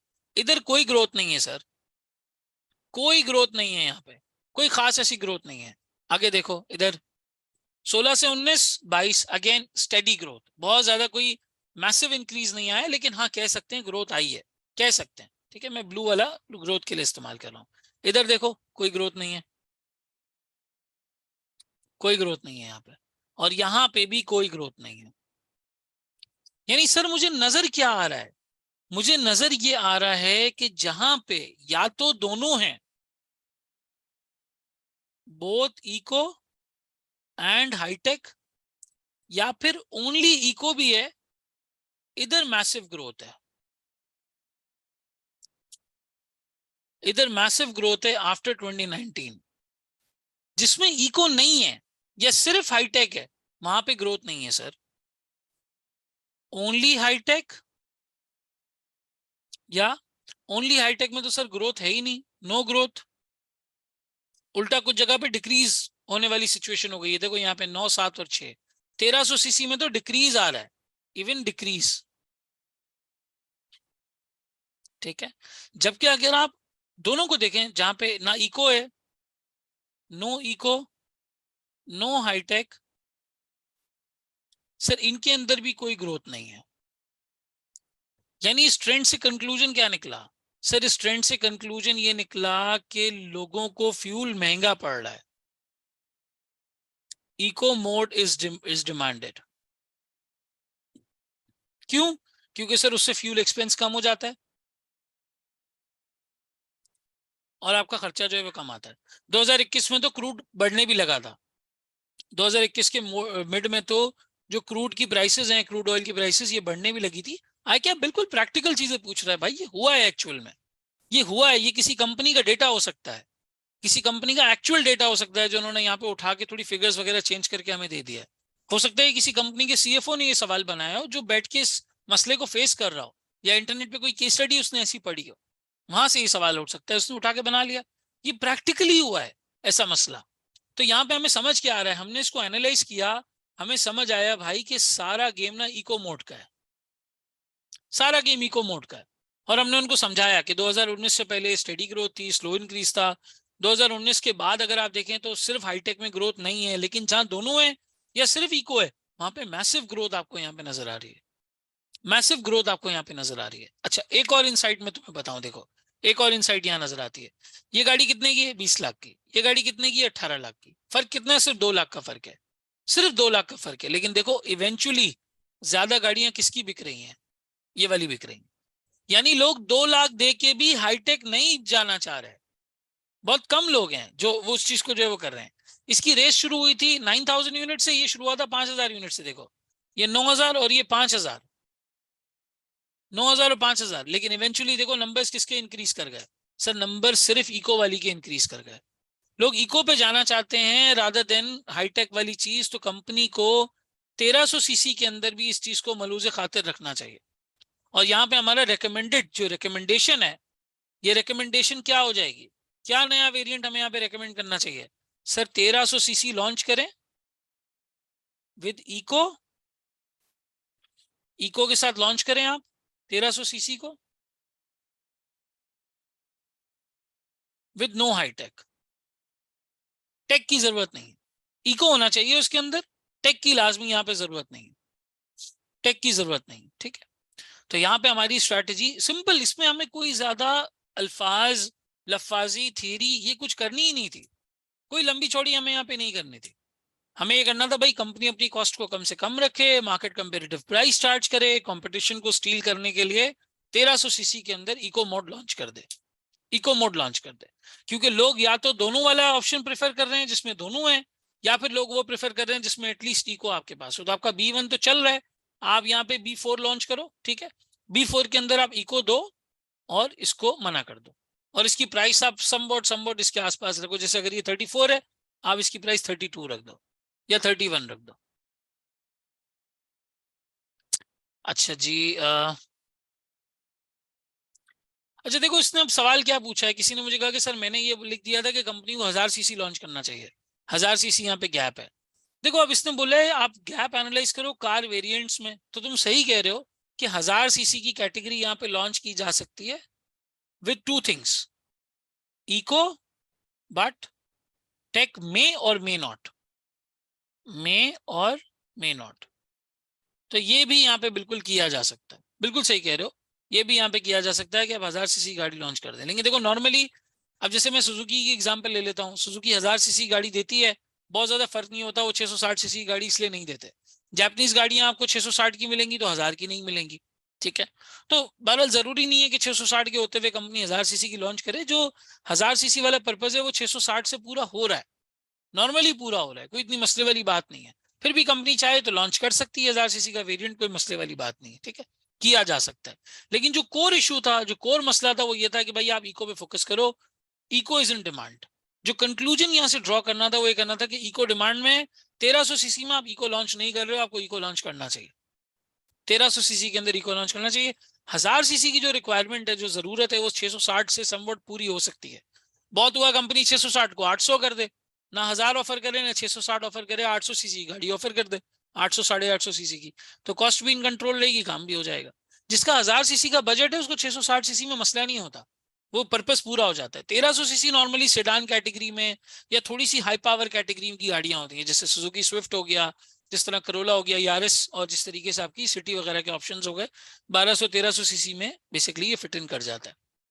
क्या ये क्वेश्चन समझ में आता है? अब आप में से कोई ऐसा जो अपने एक्सपीरियंस शेयर करना चाहिए कि सर मैं ये पिक नहीं कर पाया था, मुझे समझ नहीं आया था कि इसके अंदर क्या बताया जा रहा है। और मुझे खास तौर पे ये बताओ, एसपीएम की किताब का कौन सा पैराग्राफ है जो इसने यहाँ पे तुमसे रेक्टिफिकेशन में पूछा है? कौन सा पैराग्राफ है जो तुम यहाँ पे उठा के लिखोगे जी डिफरेंशिएशन का ये मतलब होता है, जी कॉस्ट लीडरशिप की ये डेफिनेशन होती है, जी हम ये याद करके आए हैं पेज नंबर 53 के ऊपर, फोकस स्ट्रेटेजी का ये मतलब है, जी फीचर्स का मतलब ये होता है। कहीं पे इस तरह की कोई चीज है? नहीं सर, कोई भी ऐसी चीज नहीं है। इधर इसने बाइक्स का सिनेरियो उठाया, ठीक है, और इधर इसने गाड़ियों का सिनेरियो उठाया। यहां तुम्हें इसने बाइक्स का सिनेरियो दे दिया, इधर गाड़ियों का सिनेरियो दे दिया। भाई ये हो रहा है, ये इकोनॉमी के वो इश्यूज हैं जो हो रहे हैं। आज इंडस मोटर का प्लांट बंद पड़ा हुआ है, इसी वजह से बंद पड़ा हुआ है, गाड़ियां महंगी हैं, इंटरेस्ट रेट्स ऊपर हैं, डॉलर कंट्रोल में नहीं आ रहा। अच्छा, एक आया पॉइंट सर, जो पॉइंट्स आपने कहे वो लिखे थे, but it was it worth for the marks required? हाँ, अगर आपने पॉइंट्स लिखे थे तो बिल्कुल मार्क्स मिले होंगे। पॉसिबल रीजंस में नहीं समझ आ रहा था क्या लिखें। देखो पॉसिबल रीजंस यहाँ पे, आपके जो पॉसिबल रीजंस हैं वो ये है कि आपका इको डिमांड में है, इको डिमांड में। और दूसरा एक रीजन आप यहाँ पे ये लिख सकते हो कि भाई जो 660 सीसी वाला कस्टमर है ना, ये कस्टमर प्राइस कॉन्शियस है, ये कस्टमर थोड़ा सा प्राइस को देख के चलता है। तभी तो देखो ना, 2 लाख का फर्क है सिर्फ, लेकिन वो टेक्नोलॉजी नहीं अफोर्ड कर रहा, कह रहा नहीं मैं टेक के पैसे नहीं दूंगा, वो बात ही नहीं कर रहा टेक के पैसे देने की। सिर्फ 2 लाख का फर्क है। आइडियली तो इसमें ग्रोथ आनी ही नहीं चाहिए ना, बंदा तो बोले यार हाईटेक भी मिल रहा है, इको भी मिल रहा है, कोई बात नहीं 2 लाख ज्यादा दे देंगे। लेकिन 18 लाख वाली गाड़ी इवेंचुअली देखो जीत रही है, इसका मतलब क्या है? इसका मतलब आपका कस्टमर प्राइस कॉन्शियस है। वो कह रहे हैं जी ये जो है वो 2 लाख का फर्क है, लेकिन मैं जो है वो गाड़ी के ऊपर इस तरीके से स्पेंड नहीं करना चाह रहा, मैं 18 लाख ही मुश्किल से जोड़ तोड़ करके लाया हूं, लेकिन मुझे इको वाली गाड़ी दो। हालांकि देखो नीचे कितना फर्क है, नीचे 16 लाख की गाड़ी है, मेरे 4 लाख बचते या 2 लाख मजीद बचते, लेकिन वो 2 लाख खर्च कर रहा है फ्यूल बचाने के लिए, वो 2 लाख खर्च कर रहा है फ्यूल बचाने के लिए, लेकिन मजीद 2 लाख नहीं खर्च कर रहा है टेक्नोलॉजी के लिए। वो 2 लाख रुपए उसको जस्टिफाइड नहीं लग रहे कि मैं टेक के लिए पैसे दूं, क्योंकि हमारे यहाँ नेविगेशन वगैरह कोई यूज ही नहीं करता, पाकिस्तान में इतनी यूजेज होती ही नहीं है नेविगेशन वगैरह की। तो वो 2 लाख इधर तो खर्च कर रहा है, लेकिन आगे 2 लाख खर्च करने के लिए रेडी नहीं है। तभी देखो ज्यादा ग्रोथ आ गई है इस कैटेगरी के अंदर, क्योंकि जो तुम्हारा प्राइस कॉन्शियस कस्टमर है ना, जो यहाँ थर्ड लेयर में फॉल करता था, ये थर्ड से ऊपर चला गया। और जो 2 लाख भी अफोर्ड नहीं कर पा रहा, वो बेचारा यहाँ पर फॉल करता है, देखो इधर, लेकिन इधर कोई ग्रोथ नहीं है। तो पॉसिबल रीजंस ये थे यहाँ पे। हाँ देखो, अगर इको को फोकस नहीं किया है ना, तो फिर आपने मार्क्स यहाँ लूज किए हैं। अगर आपने इको को फोकस नहीं किया तो आपने मार्क्स यहाँ लूज किए हैं। लेकिन बिलीव मी, एसपीएम के सवाल ऐसे ही आएंगे, आगे भी ऐसे ही आएंगे। मुझे काफी सारे स्टूडेंट्स ने कांटेक्ट किया कि सर हम क्लासेस ले चुके हैं, फला जगह से ली थी, ये पढ़ा था वो पढ़ा था, इतना किया था, अब हम क्या दोबारा आपकी क्लासेस लें? मैंने बोला नहीं भाई, जो तुम पढ़ के आए हो ऑलरेडी, कहीं से भी पढ़ के आए हो, ठीक है, अपनी जगह पे तुम्हें कॉन्सेप्ट्स पता है, चीजें पता है, अब ये देखो उन्हें सिचुएशन में अप्लाई कैसे करना है। हाइपर कंपेरेटिव पढ़ लिया, अब देखो अप्लाई कैसे होता है। गैप एनालिसिस पढ़ लिया, अब देखो अप्लाई कैसे होता है। डिफरेंशिएशन, कॉस्ट लीडरशिप, चीजें पढ़ ली, अब देखो अप्लाई कैसे होती हैं। तो अप्लाई इज व्हाट? क्वेश्चंस। मैंने उनके साथ जो है वो एसबीएल की किट शेयर की, जो सवालात थे वो शेयर किए। आप चाहें तो कर सकते हैं। इनफैक्ट जो मेरी अभी किताब है एसपीएम की, जो मैं जून 23 और दिसंबर 23 के लाइव सेशंस में पढ़ा रहा हूँ, आप उस बुक को सॉफ्ट कॉपी मुझसे ले लें, पीडीएफ जो है वो ड्राइव के ऊपर पड़ी हुई है, मैं ड्राइव का लिंक शेयर कर दूंगा, वो आप मुझसे ले लें, डाउनलोड करें। उसमें 70-80 सवालात हैं, उनके जवाबात भी हैं, सोल्यूशन भी किताब के अंदर ही हैं। आप जो है वो उनको उठाएं और करना शुरू कर दें। या आप एसबीएल की किट उठा लें, या आप जो है वो आपकी आईसीडब्ल्यू के स्ट्रेटेजिक बिजनेस मैनेजमेंट के क्वेश्चंस उठा लें, जितने रेलिवेंट हैं उतने। जहाँ रेलिवेंस नहीं है मैं उनकी बात नहीं कर रहा, as long as they relevant उनको उठा लें, क्वेश्चंस का प्रैक्टिस करें। अब आए देखें एक और सवाल, ये बड़ा अच्छा सिनेरियो है। इसके अंदर क्या कहता है ये, इसके अंदर कहता है भाई स्मार्ट सैनिटरी कंपनी है, ये जो है वो बाथरूम एक्सेसरीज बेचती है और इसको जो है वो ब्रांड लीडर बनना है इस कैटेगरी के अंदर। ये बोलिविनिया के अंदर जो है वो ऑपरेट करते हैं, जहाँ की बहुत कम आबादी है, 1.1 मिलियन है। अच्छा, बोलिविनिया नॉर्मली लोग जो है वो बने बनाए घर खरीदते हैं, यहाँ पे जो सारी बात होती है ना वो प्लम्बर के साथ कंसल्टेशन से होती है। अगर कुछ टूट टूटा जाता है, कोई मसला हो जाता है, तो प्लम्बर क्या करता है जी, जैसे लिखा हुआ ना, when a product such as a shower head malfunctions, a plumber is called to fix it, who can readily get the required products from a neighborhood store। पास के स्टोर में जो प्रोडक्ट मिलता है वो खरीद के ले आता है। एसएसएल को ये लगता है कि भाई यहाँ पे अपॉर्चुनिटी है थोड़े से इनोवेटिव डिजाइन की। इन्होंने थोड़ी डिफरेंशिएशन की, क्या की इन्होंने हैंड हेल्ड शावर हेड बनाया। पहले क्या था, पहले फिक्स्ड शावर हेड था, पहले फिक्स्ड शावर हेड था, इन्होंने हैंड हेल्ड शावर हेड्स बनाए और अच्छी क्वालिटी के बनाए, उनकी प्राइस भी कम रखी, lower in price than the existing shower heads. यानी सर यहाँ पे डिफरेंशिएशन भी की और मार्केट पेनिट्रेशन स्ट्रैटेजी अपनाई। मार्केट पेनिट्रेशन किसको कहते हैं, मार्केट पेनिट्रेशन स्ट्रैटेजी वो होती है जहां पर आप अपनी प्राइस को कम करके मार्केट को चीरने की यानी आगे बढ़ने की कोशिश करते हैं। ठीक है, फिर उन्होंने क्या किया, इन्होंने कहा कि जी बहुत आराम से इंस्टॉल हो सकते हैं और बहुत अच्छा रिस्पॉन्स इन्हें कंज्यूमर ट्रायल से मिला, फोकस ग्रुप से मिला, और ये कन्विंस हो गए कि इन्होंने एक सुपीरियर प्रोडक्ट बनाया है। SSL is convinced that they've developed a superior product to capture the market। इस मार्केट को कैप्चर करने के लिए इन्होंने बहुत सारे टीवी एडवर्टाइजमेंट चलाए, टीवी के ऊपर, सोशल मीडिया के ऊपर, showcasing the benefits, quality and affordability. और बाकी इन्होंने क्या किया, इन्होंने ऑनलाइन ऑर्डर का ऑप्शन रखा और सुपरमार्केट्स में रखवा दिए। सुपरमार्केट्स में रखवाए, ठीक है, फ्री होम डिलीवरी रखवाई अगर कोई ऑनलाइन ऑर्डर करता है। देखो, if the product is ordered online और through the phone. However, SL has not received a positive response from the market on the handheld shower heads. Every time SSL runs the TV or social media, there is a slight increase, but it does not sustain। ये बहुत ज्यादा sustain नहीं करता था, थोड़ा बहुत हो तो जाता था लेकिन फिर सस्टेन नहीं करता था। मुझे बताओ क्या रीजन समझ आया तुम्हें यहाँ पे इस सब का, और इस रीजन में आपको 4 पीस को एनालाइज करना है। यहाँ पे 4 पीस क्या क्या है सर, प्रोडक्ट, प्राइस, प्रमोशन और प्लेस। सबसे पहले बताओ प्रोडक्ट के बारे में क्या लिख के आए हो एग्जाम में, क्या समझ में आया यहाँ पे।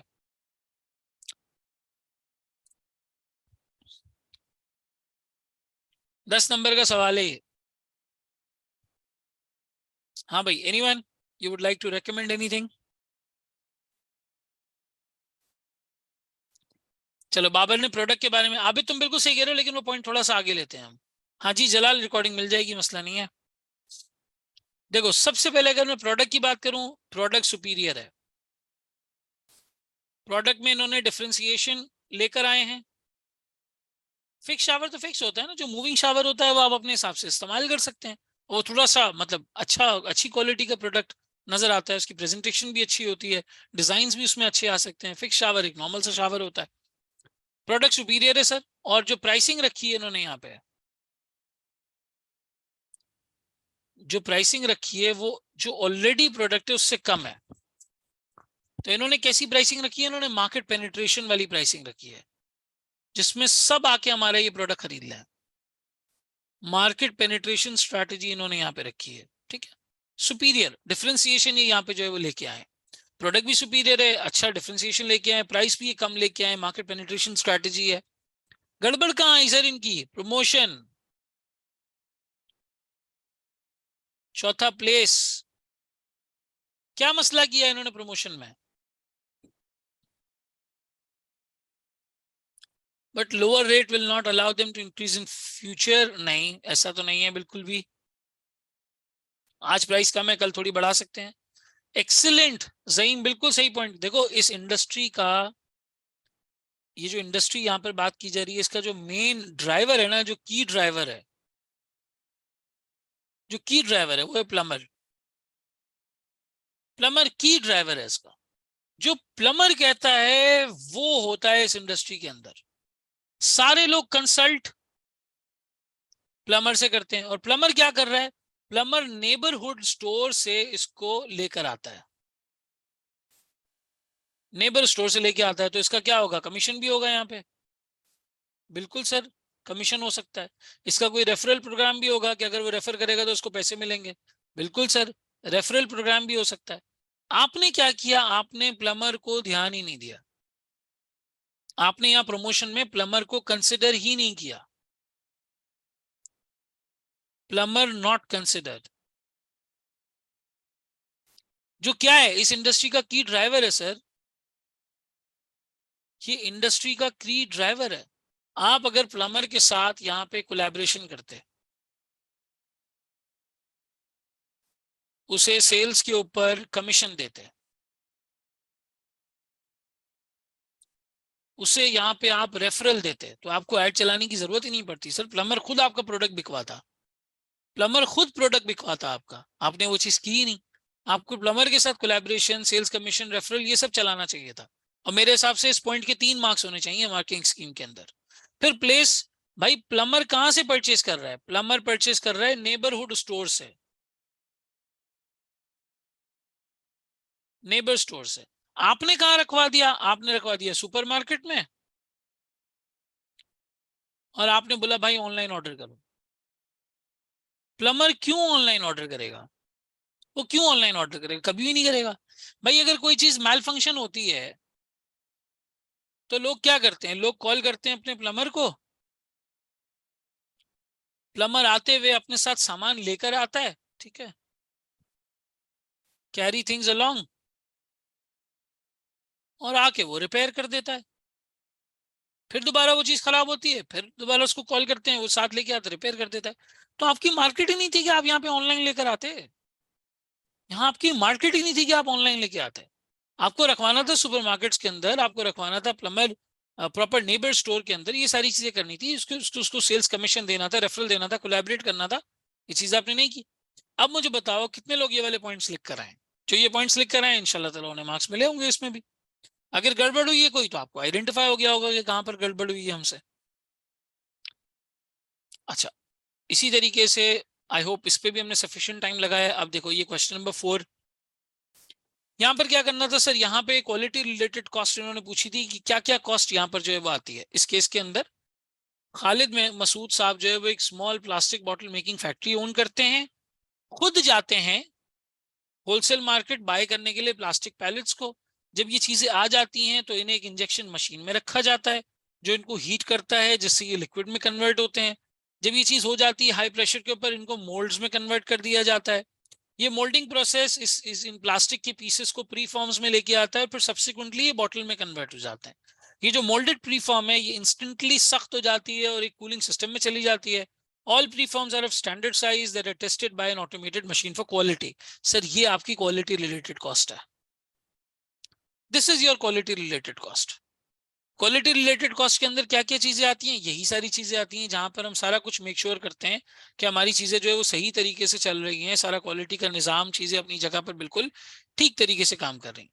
तो ये आपकी जितनी भी किस्म की prevention cost, appraisal cost, internal failure, external failure, ये जितनी चीजें हमारी क्वालिटी कॉस्ट के अंदर आती हैं सारी यहाँ पर मौजूद है। प्रिवेंशन की कॉस्ट कह लो, इंटरनल फेलियर कह लो, एक्सटर्नल फेलियर कह लो,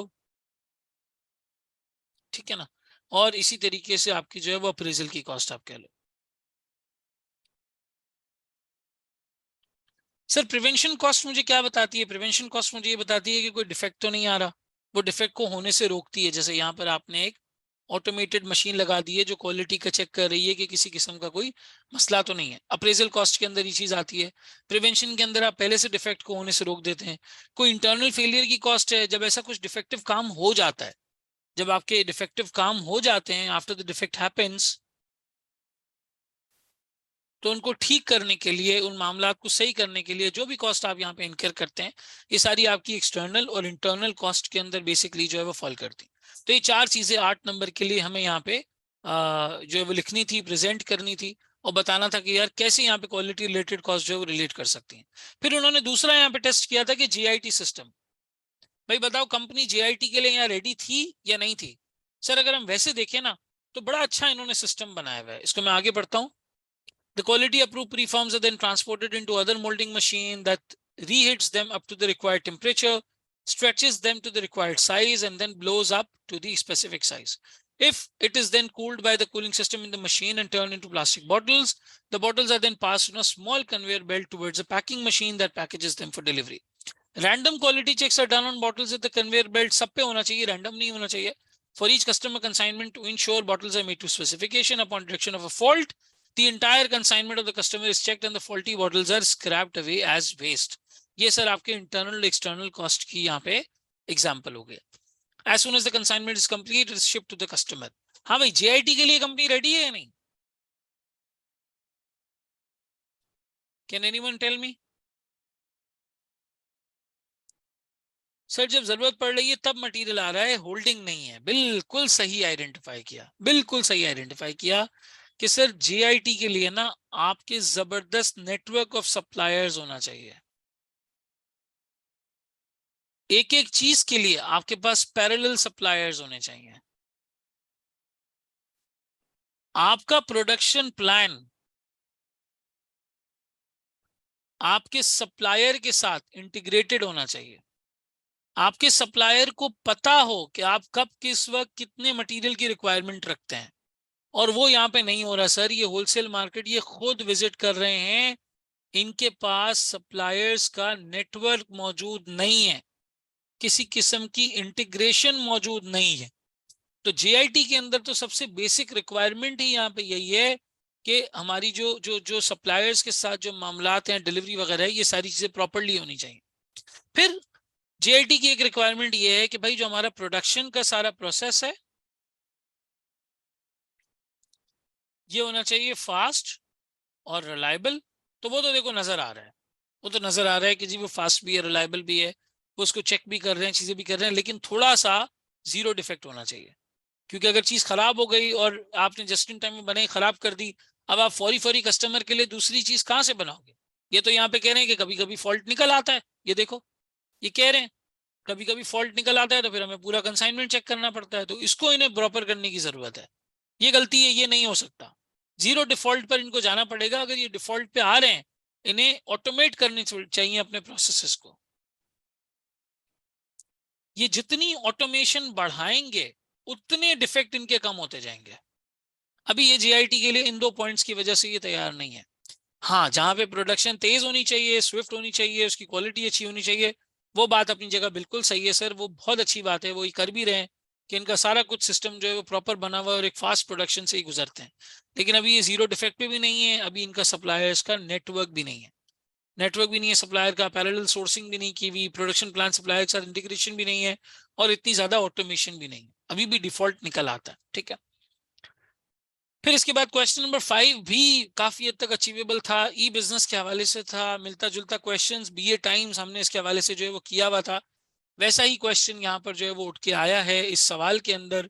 हो ये रहा था कि भाई एक पब्लिशर है जो ये फील कर रहा है कि इसकी मैगजीन्स लोग परचेज नहीं कर रहे, क्योंकि अब लोग ऑनलाइन पे शिफ्ट कर रहे हैं, जो आपके ई पेपर हैं, ई मटेरियल है, इलेक्ट्रॉनिक मटेरियल है, उसके ऊपर ज्यादा सिचुएशन जो है वो क्रिएट होती जा रही है, और पेपर भी आपके पास इतना नहीं है, जो लोकल पेपर है वो भी स्कार्स होता जा रहा है कंट्री के अंदर।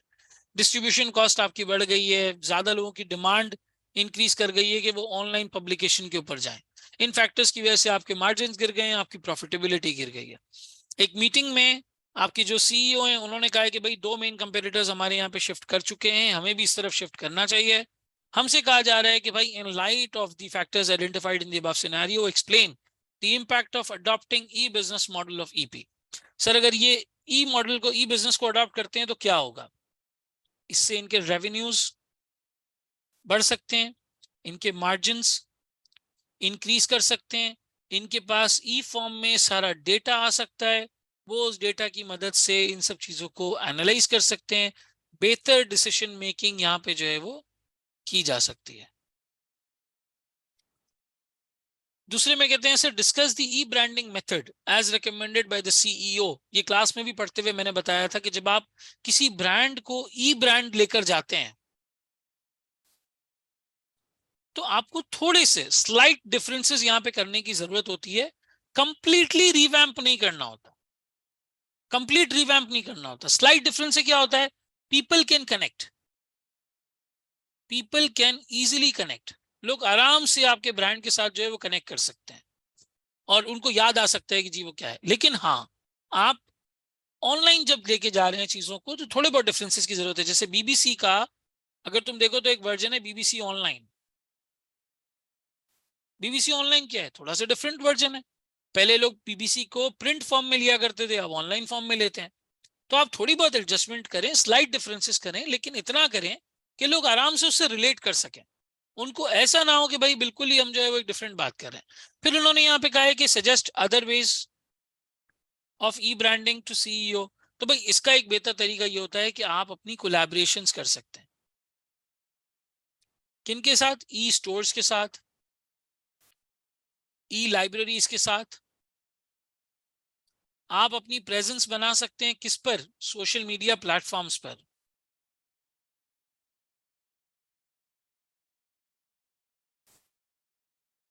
सोशल मीडिया प्लेटफॉर्म्स पर अपनी प्रेजेंस बना सकते हैं। थोड़ा बहुत फ्री कंटेंट लोगों को जो है वो दे सकते हैं एज ए मार्केटिंग टूल। थोड़ा बहुत फ्री कंटेंट यहाँ पे दिया जा सकता है एज ए मार्केटिंग टूल। हाँ बिल्कुल, वो सीईओ ने बिल्कुल ये बात आपकी सही है कि सीईओ ने जो वो डुप्लीकेशन करने की बात की है। लेकिन डुप्लीकेशन 100% यहाँ पे मैं जवाब बता रहा हूँ आपको कि जवाब क्या जो है वो किया जा सकता था। जो सीईओ की 100% डुप्लीकेशन वाली बात है वो बारल यहाँ पे करने की जो है वो जरूरत नहीं है। थोड़े बहुत चेंजेस आपको ऑनलाइन के हिसाब से लेके आने चाहिए ताकि आपका ई बिजनेस रिफ्लेक्ट हो। लेकिन 100% चेंज लाने की जरूरत नहीं है। बिल्कुल नाम वाम बदल दिया, चीजें बदल दी, ये नहीं। नाम आप वैसे ही रखें लेकिन ऑनलाइन के हिसाब से थोड़ा सा आपको डिफरेंट मैकेनिज्म जो है वो करना पड़ेगा। क्योंकि देखो जब आप ऑनलाइन करते हो ना तो ऑनलाइन के अंदर आपकी जो पब्लिक है वो आपको पता चल जाती है पब्लिक कौन है।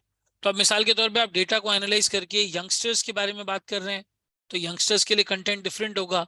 आप अगर एल्डरली की बात कर रहे हैं तो एल्डरली के लिए हो सकता है कंटेंट जो है वो डिफरेंट हो सकता है अगर इंटरनेट वगैरह बच्चे इस्तेमाल करते हैं और आप अपनी न्यूज़लेटर्स को या अपनी कोई इस तरह की कॉमिक मैगजीन या ऐसी कुछ निकालना चाहते हैं तो वो भी आप यहाँ पे निकाल सकते हैं। तो जो सीईओ की बात है यहाँ पर वो सही है कि भाई आपने ई बिजनेस पे लॉन्च करना है, लेकिन ये नहीं कि आप 100% जो है वो उसकी डुप्लीकेशन कर दें, थोड़े बहुत चेंजेस के साथ। हाँ, और दूसरा आपको फायदा ये होता है कि आपको यहाँ पे डेटा मिलता है जिसको हम प्रैक्टिकली कहते हैं बिग डेटा। ये बिग डेटा हमें हेल्प करता है एनालाइज करने में। हमें कस्टमर का बिहेवियर पता चलता है यहाँ पे, हमें ट्रेंड्स पता चलते हैं, प्रेफरेंसेस पता चलती हैं, कस्टमर की नीड्स पता चलती हैं, हमारे पास फीडबैक आता है। और जब इतना सारा डेटा हमारे पास आ जाता है तो हम इसकी मदद से प्रॉपर डिसीजन मेकिंग कर सकते हैं।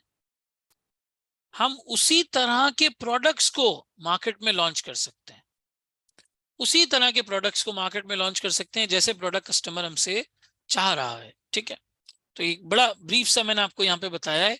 इस तरह से हम इसको जो है वो बेसिकली यहाँ पे रेकमेंड कर सकते, चीजें लिख सकते हैं। पार्ट 3 बिग डेटा के बारे में जो मैं बता रहा था, suggest and explain any 3 key strategies to the CFO for commercially leveraging big data. सबसे बड़ी स्ट्रैटेजी तो भाई ये कि आपके पास कस्टमर का डेटा आ जाएगा, आप उस डेटा को स्ट्रक्चर करो, अनस्ट्रक्चर्ड डेटा को स्ट्रक्चर में लेके आओ। जब आपके पास सारा डेटा आ जाएगा तो आप उन डेटा के ऊपर एनालिटिक्स कर सकते हो। आप देख सकते हो कहाँ से डिमांड आ रही है, क्या कस्टमर की नीड्स हैं। आप उस हिसाब से अपने डेटा एनालिटिक्स के हिसाब से अपनी पूरी प्लानिंग कर सकते हैं कि आपको क्या प्रोडक्ट लाना है, उसमें क्या फीचर होंगे, किस तरह का प्रोडक्ट होगा, किस प्राइसिंग पे होगा, किस प्लेटफॉर्म पे इशू किया जाएगा। फिर आप अपनी परफॉर्मेंस मैनेजमेंट भी उसी लिहाज से कर सकते हैं कि आपकी परफॉर्मेंस कैसी है, किस तरह की है, कैसे आप चीजों को लेके जो है वो आगे बढ़ रहे हैं। ये सब चीजें यहाँ पे भी आ सकती हैं। कहाँ पे आपकी कॉस्ट ज्यादा है, किधर आपका रेवेन्यू कम आ रहा है, आपको कहाँ सोशल मीडिया ऐड चलाने की जरूरत है, ये सब चीजें यहाँ पे आ सकती हैं। आपसे टारगेटेड मार्केटिंग कर सकते हैं। कंपनी जो है वो अपने कस्टमर की एज क्लास, ज्योग्राफी क्लास के हिसाब से टारगेटेड मार्केटिंग कर सकते हैं। बिल्कुल सीआरएम वाले पॉइंट सारे आ सकते हैं। प्रॉपर इधर कस्टमर रिलेशनशिप मैनेजमेंट सिस्टम का यूज किया जा सकता है। जो आपको आपके कस्टमर की तमाम इनसाइट्स देगा, तमाम चीजें आपको अपने कस्टमर के बारे में जो है वो बताएगा, तमाम की तमाम चीजें आपको कस्टमर के बारे में जो है वो पता चलेंगी। तो इन सब चीजों को मद्देनजर रखते हुए ये वाले पॉइंट्स यहाँ पे जो है वो लिखे जा सकते हैं और सब कुछ जो है वो इस तरह से बिग डेटा को अडॉप्ट किया जा सकता है। किसी का कोई सवाल इसके हवाले से? एनीवन? आई होप आप लोगों को समझ आ रहा हो क्या चीजें रिक्वायर्ड थी, क्या लिख कर आए हैं, कहाँ गैप क्रिएट हुआ है। Do we get it everybody? अगले क्वेश्चन पर बढ़ जाऊं? एक दफा यस लिख देंगे तो आइडिया हो जाएगा। ठीक हो गया जी। एथिक्स वाले सवाल में किसी को कोई मसला हुआ? सर यहाँ पे एक बंदे की सिचुएशन हमें बताई गई थी जो एक पुरानी कंपनी छोड़ के आया था। अब वहां पे उसने एक काम किया था, उसने एक बिड प्राइस निकाली थी कंपनी को एक्वायर करने के लिए, पीक्यूआर को एक्वायर करने के लिए। जिस कंपनी के लिए उसने काम किया था, जिस कंपनी के लिए उसने ये काम किया था, उसको छोड़कर अब ये दूसरी कंपनी में आ गया। वो कंपनी ये सेम बिड भर रही है, सेम बिड भर रही है। तो एग्जामिनर ने कहा भी बताओ एथिकल मॉडल कैसे अप्लाई होगा। तो एथिकल मॉडल में आता क्या क्या है? एथिकल मॉडल में पहले हम यहाँ पे इशू डिफाइन करते हैं। तो सर इशू ये है कि आप पिछली कंपनी में जो काम करके आए हैं वही काम आपको अब अगली कंपनी में भी करना है। और अगर आप बता देंगे कि आपने पिछली कंपनी की बिड कितने से भरी थी, तो ये कंपनी उसका अनड्यू एडवांटेज हासिल कर सकती है। जैसे मिसाल के तौर पे एक कंपनी है जिसको एक्वायर करने के लिए मेरा पुराना एम्प्लॉयर भी कोशिश कर रहा है, मेरा करंट एम्प्लॉयर भी कोशिश कर रहा है। अब मैं अपने करंट एम्प्लॉयर को बता दूंगा जी पुराना वाला भी बिड भर रहा है और इतनी प्राइस पे भर रहा था, तो ये तो कॉन्फिडेंशियलिटी का ब्रीच हो जाएगा। पहले आप इशू निकालें, फिर आप देखें कि इस इशू की वजह से आपके थ्रेट्स कहाँ कहाँ राइज हो रहे हैं, कौन कौन से वो फंडामेंटल प्रिंसिपल्स हैं, जो फंडामेंटल प्रिंसिपल्स यहाँ पे जो है वो पूरे नहीं हो पाएंगे। ठीक है, फिर आप यहाँ पे बताएं कि आपके पास सेफगार्ड्स क्या क्या हैं, और आप बता दें कि जी आपकी फाइनल रिकमेंडेशन क्या है।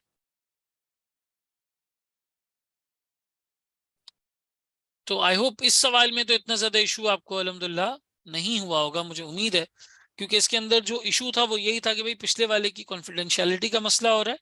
लेकिन आपको यहाँ पर क्या है सर, अगर आप इस बिट को सक्सेसफुल करा देते तो आपको बोनस मिलता। तो अगर मैं थ्रेड्स की बात करूं तो सर एक तो बोनस की वजह से मेरा सेल्फ इंटरेस्ट थ्रेड भी है, प्लस अगर मैं ये काम नहीं करूंगा तो सीईओ मुझे नुकसान पहुंचा सकता है, सीएफओ मुझे आगे जाके नुकसान पहुंचा सकता है, मेरी प्रमोशन रुक सकती है अगर उनको पता चल गया कि मैंने इसके ऊपर ऑलरेडी काम किया हुआ था।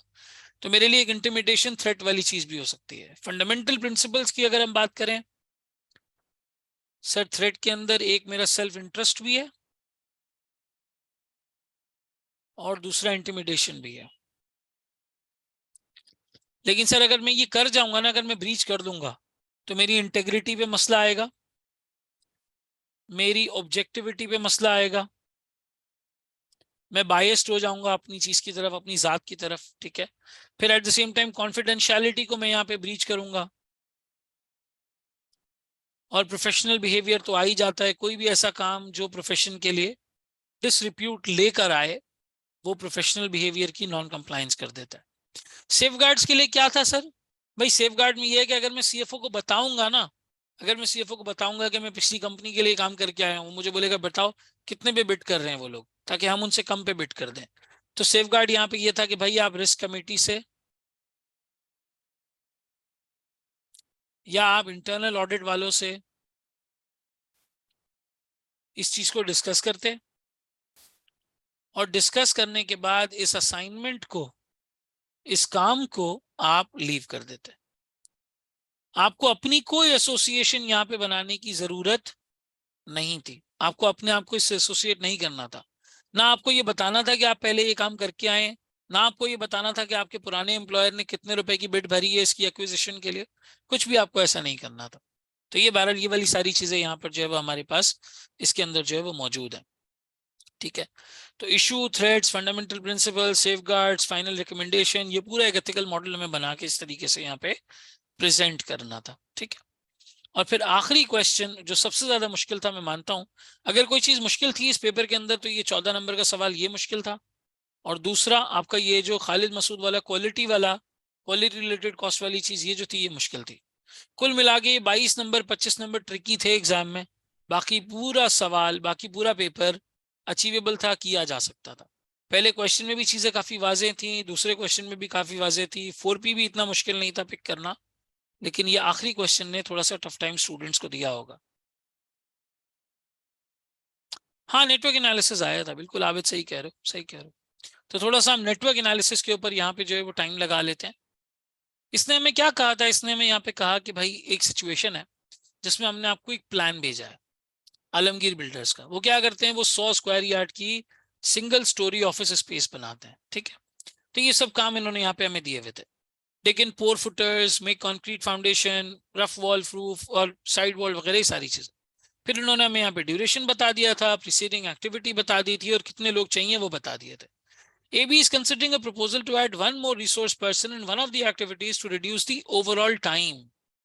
सर हमें ये पता है कि मिनिमम टाइम किसी प्रोजेक्ट को करने का हमें पता चल सकता है किससे, क्रिटिकल पाथ से। हमें क्रिटिकल पाथ से ये पता चल सकता है कि मिनिमम टाइम हमें कितना चाहिए किसी भी चीज को करने का। This was enough to establish कि यहाँ पे हमें नेटवर्क एनालिसिस जो हमारा CPA चार्ट है उसको बेसिकली हम यहाँ पे जो है वो इस्तेमाल कर सकते हैं। इस डायग्राम की मदद से हम क्रिटिकल पाथ निकाल लेंगे। हमें पहले ये पता तो चले कि मिनिमम टाइम लग कितना रहा है, उसके बाद उसको रिड्यूस करेंगे ना। तो क्रिटिकल पाथ निकालने के लिए आप यहाँ पे अपना पूरा CPA का जो चार्ट है क्रिटिकल पाथ एनालिसिस, वो यहाँ पे जो है वो कर सकते थे। पूरी क्रिटिकल पाथ डिटर्मिन हो सकती है। अब सर वो कैसे हो सकती थी, वो जरा यहाँ पे जो है वो करके बताएं कैसे हो सकता था।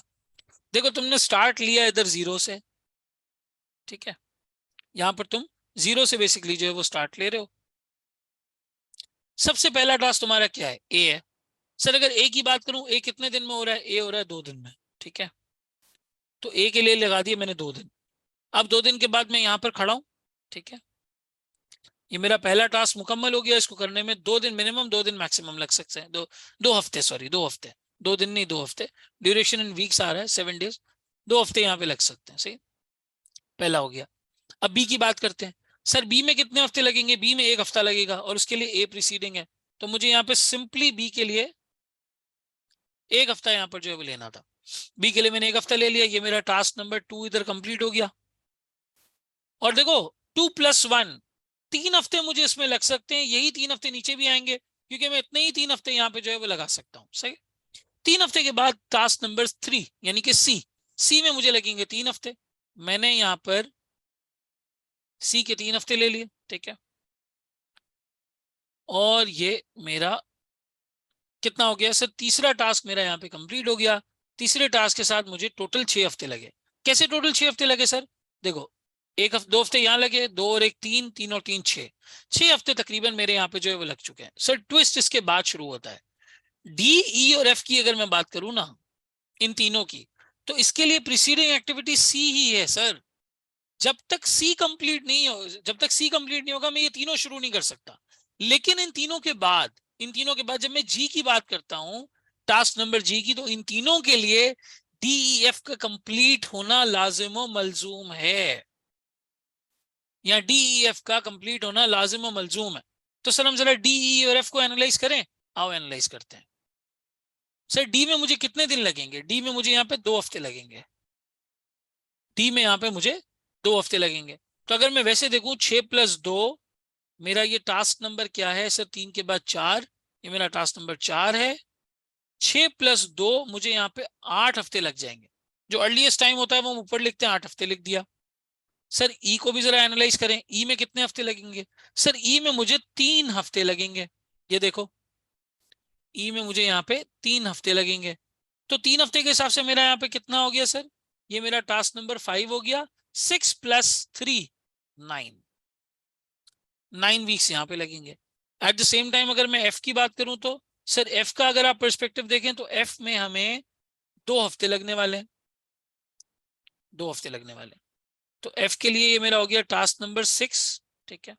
और टास्क नंबर 6 के बाद 6+2 यहाँ पे आप कर लें 8। अब देखो ये दोनों 8 हफ्ते में कंप्लीट हो रहे हैं, ये 9 हफ्ते में कंप्लीट हो रहा है, ये 9 हफ्ते में हो रहा है। और इन तीनों से कनेक्टेड है जी, इन तीनों से कनेक्टेड है मेरे पास मेरा टास्क नंबर जी। तो मैं अगर जी की बात करूं तो जी के लिए मुझे यहाँ पे 1 हफ्ता लगेगा सर। जी के लिए मुझे यहाँ पे 1 हफ्ता लगेगा। यानी किसी भी सूरत में इन 9 हफ्तों के बाद, टास्क नंबर 7, इन 9 हफ्तों के बाद 9 + 1 10, मैं यहाँ पे 10 हफ्ते के ऊपर खड़ा हूंगा। तो टेक्निकली एक चीज देखना, मुझे डी को करने के लिए एक हफ्ता एक्स्ट्रा मिल रहा है सर, 9 9 और 9। ये मेरा क्रिटिकल पाथ है जो ई से गुजर रहा है, जो ई से गुजर रहा है, this is my critical path. ये मेरा क्रिटिकल पाथ है जो ई से गुजर रहा है। बाकी दोनों में मैं एक हफ्ता एक्स्ट्रा लगा सकता हूं, 8 वाले की जगह 9 और यहाँ पे 8 की जगह 9, एक हफ्ता लगा सकता हूं, इधर डिले नहीं कर सकता। और फिर इवेंचुअली जी को करने के बाद मैं दोनों 10 10 के ऊपर खड़ा हुआ। इसके बाद देखो एच के लिए भी जी जरूरी है, आई के लिए भी जी जरूरी है, यानी अगेन मेरे पास जी के बाद दो ऐसे पाथवे खुल गए, एक आई खुल गया हमारे पास और एक हमारे पास जो है वो एच खुल गया और एक आई खुल गया। ठीक है, एच और आई मेरे पास दोनों हो गए। एच को करने में मुझे कितने टाइम लग रहा है सर? एच को करने में मुझे 3 हफ्ते लग रहे हैं। और आई को करने में मुझे कितना टाइम लग रहा है सर? आई को करने में मुझे 2 हफ्ते लग रहे हैं। ठीक है, अगेन 2 हफ्ते लग रहे हैं। तो सर अगर मैं एच की बात करूं तो ये टास्क नंबर 8 है। ठीक है, 10 + 3 ये हो गया 13। ठीक है, और यहां पर अगर बात करें तो ये टास्क नंबर 9 है। ठीक है, 9 में 10 + 2 ये हो गया 12। अगेन सर मुझे एक हफ्ते का डिले यहां नहीं मिल सकता, लेकिन यहां मिल सकता है, नीचे की तरफ मिल सकता है, एक हफ्ते का डिले। तो अब तक मेरा जो क्रिटिकल पाथ है वो क्या क्या बन रहा है जहां मैं डिले नहीं कर पा रहा? सर अब तक अगर मैं देखूं तो मेरा क्रिटिकल पाथ क्या बना है सर? ए, बी, सी, और सी के बाद सर ई, सी के बाद ई मेरा क्रिटिकल पाथ है। ए, बी, सी और ई, ई मेरा क्रिटिकल पाथ है। उसके बाद जी आ जाता है। सर जी के बाद भी जो एच है, एच मेरा क्रिटिकल पाथ है जहां पे मैं डिले नहीं कर सकता, एच पे मैं डिले नहीं कर सकता। ठीक है ना, एच पे किसी किस्म का डिले हमारे यहाँ पे नहीं हो सकता। हाँ, आई के ऊपर डिले हो सकता है, आई के ऊपर किसी तरीके से यहाँ पे डिले हो सकता है, बिल्कुल आपकी सही बात है। ठीक है, एट द सेम टाइम अगर मैं बात करूं आगे बढ़ने की, तो फिर सर आगे इन दोनों से, एच और आई से जो चीज कनेक्ट हो रही है वो है जे। अब हम यहाँ पे जे को ले लेते हैं। सर जे को करने में कितना टाइम लगेगा? जे को करने में हमें यहाँ पे 2 हफ्ते लगेंगे। ठीक है, और ये हमारा जो टास्क नंबर है दैट इज 10। ठीक है, 10th हमारा ये टास्क है, और 2 हफ्ते करने का मतलब 13 + 2 15 हफ्ते, और यहाँ पे 13 + 2 15 हफ्ते। 15 हफ्ते के अंदर तकरीबन हम इसको कर सकते हैं। फिर हमारे पास है के को करने में हमें कितना टाइम लगेगा? सर के सिंपल जे के ऊपर डिपेंड करता है, एक हफ्ता लगेगा। ठीक है, जगह थोड़ी कम पड़ गई है यहाँ पे मेरे पास। 11, 15 + 1 16, और ये 16। ठीक है, तो हमारे पास क्रिटिकल पाथ के अंदर एच के बाद सर जे भी शामिल हो गया, के भी शामिल हो गया, और फिर इवेंचुअली आखिर हमारा do landscaping that is L. इसको करने में हमें 3 हफ्ते लगेंगे। इसका भी आप यहाँ पे पूरा बॉक्स क्रिएट कर लें। तो ये टास्क नंबर 12 और 13, 16 + 3 19 हफ्ते। सर 19 वीक्स का ये पूरा क्रिटिकल पाथ हमारा बनता है। ये पूरा क्रिटिकल पाथ हमारा 19 वीक्स का बनता है, 19 हफ्तों का, 19 हफ्तों का एक क्रिटिकल पाथ बनता है। सर अब हमें ये रेकमेंड करना है कि अगर हम एक एडिशनल रिसोर्स ला सकते हैं, अगर हम एक एडिशनल रिसोर्स ला सकते हैं, तो क्या ये टाइम 19 से कम हो सकता है? Can one additional resource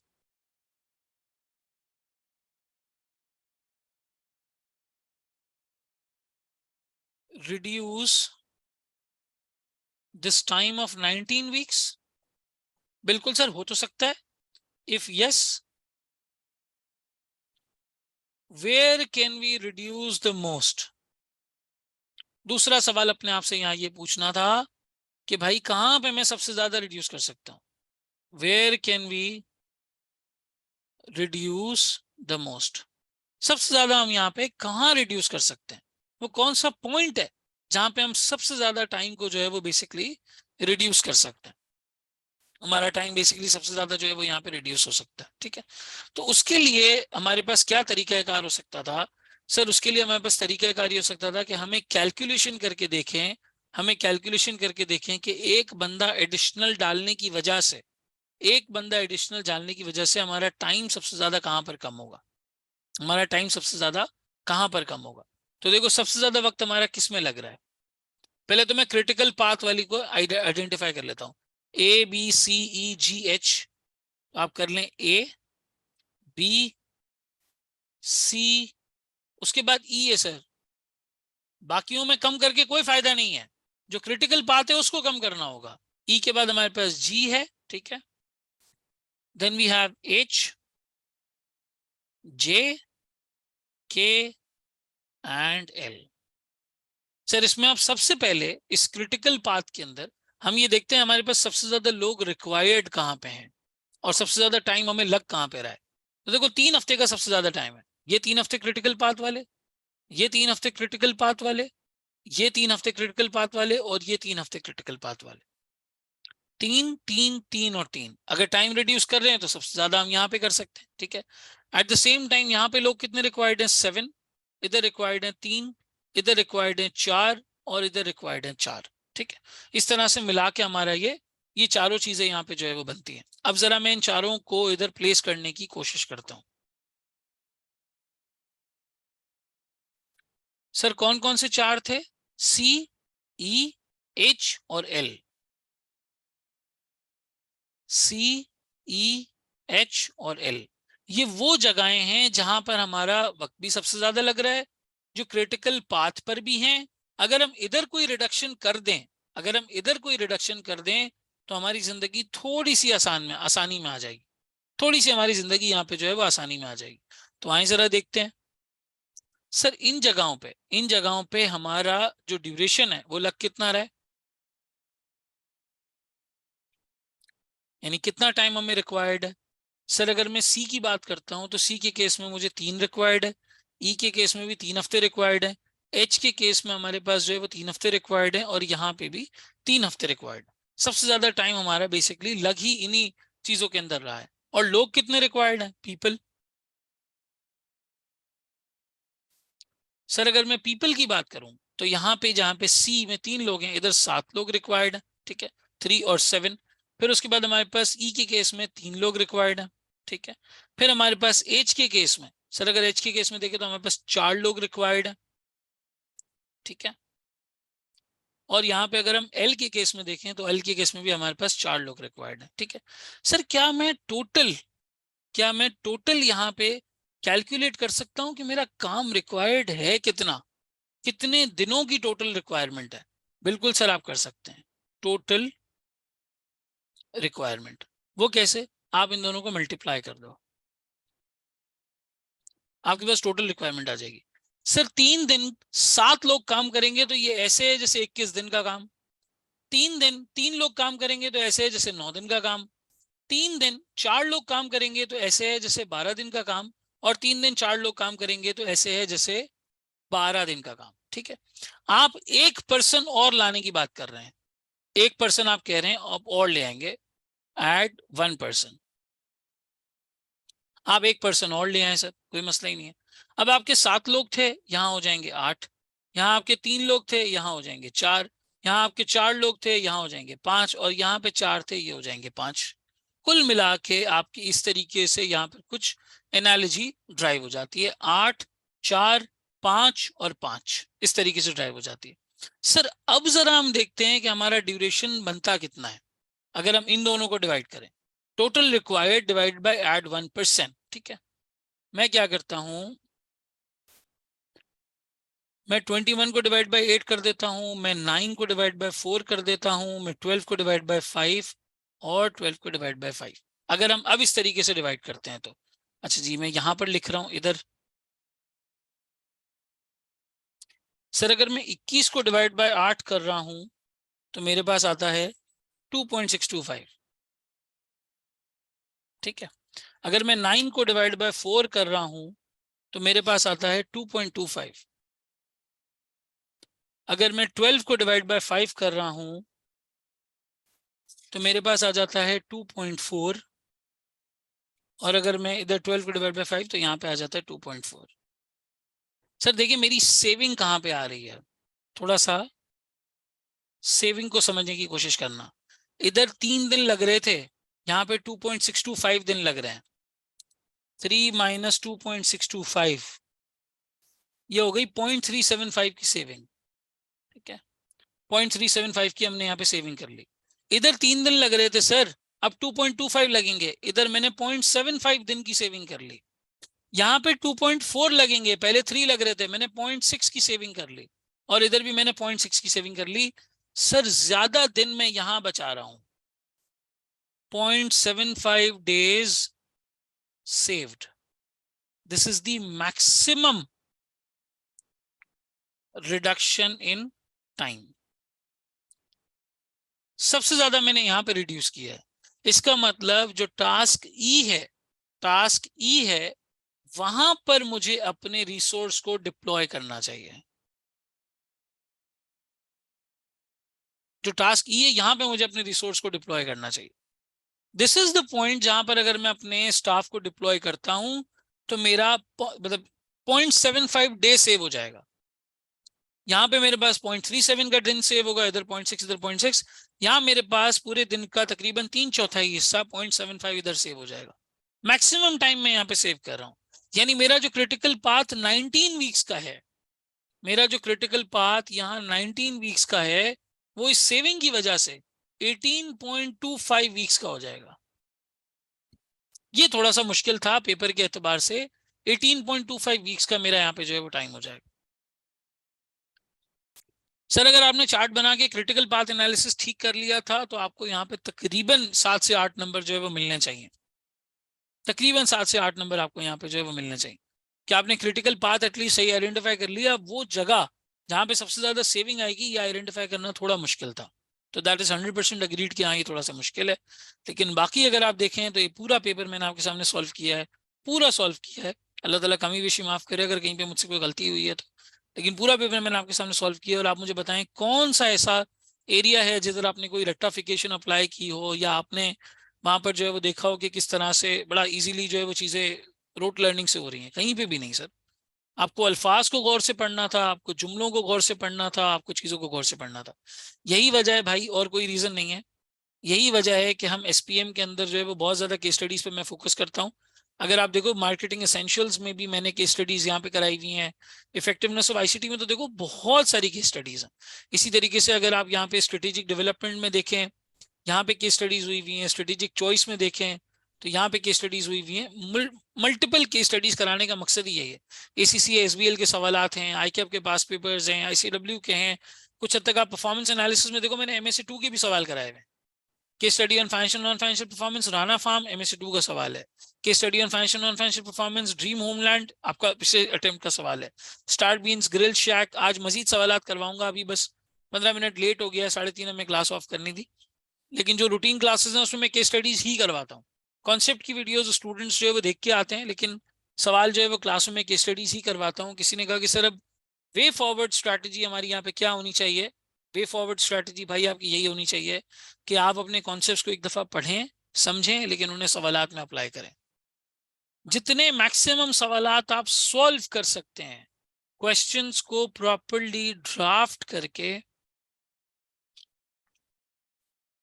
solve किया जा सकता है, इन्हें सॉल्यूशंस के साथ कंपेयर किया जा सकता है। यही आपकी सबसे ज्यादा परफेक्ट सूरत हाल यहाँ पे जो है वो बन सकती है।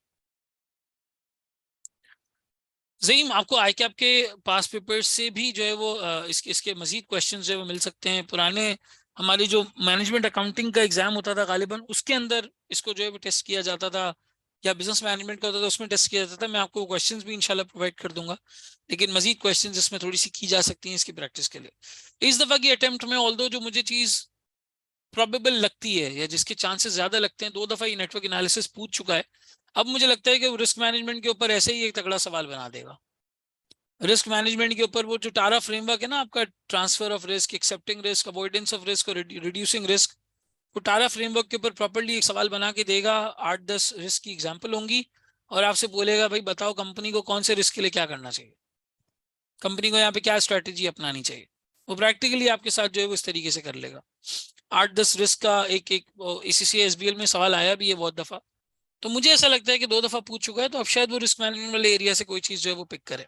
बहरहाल it depends on the examiner, जरूरी नहीं है एग्जामिनर चाहे गैंट चार्ट के ऊपर पूछ ले सवाल, भाई 2 दफा उसने जो है वो क्रिटिकल पाथ एनालिसिस पूछ लिया है, तो अब हो सकता है गैंट चार्ट पूछ ले। लेकिन जो सारी चीज पिक करनी थी ना इस आखिरी सवाल के अंदर, वो ये पिक करना था कि क्रिटिकल पाथ डिटरमिन करना है, और जब क्रिटिकल पाथ डिटरमिन करना है तो आप उसके लिए सीपीए का आपका चार्ट जो है वो यहाँ पे आप बना सकते थे नेटवर्क एनालिसिस के परस्पेक्टिव से। ठीक है, तो भाई फ्यूचर स्ट्रैटेजी यही हो, किताब उठाओ, कॉन्सेप्ट्स पढ़ो, सवालात को प्रैक्टिस करो, लिख के ड्राफ्ट करके सॉल्व करो, चेक करवाओ, सॉल्यूशन से कंपेयर करो, एग्जामिनर कमेंट से कंपेयर करो, और अपने थिंकिंग होराइजन को थोड़ा सा एक्सपैंड करो। थिंकिंग होराइजन को आपको इसी तरीके से जो वो एक्सपैंड करने की जरूरत है। किसी का कोई स्पेसिफिक सवाल, anything you would like to ask, कोई चीज जो आप स्पेसिफिकली पूछना चाहें यहाँ पर? पार्टिसिपेशन थोड़ी ऑनलाइन में बड़ी कम रहती है।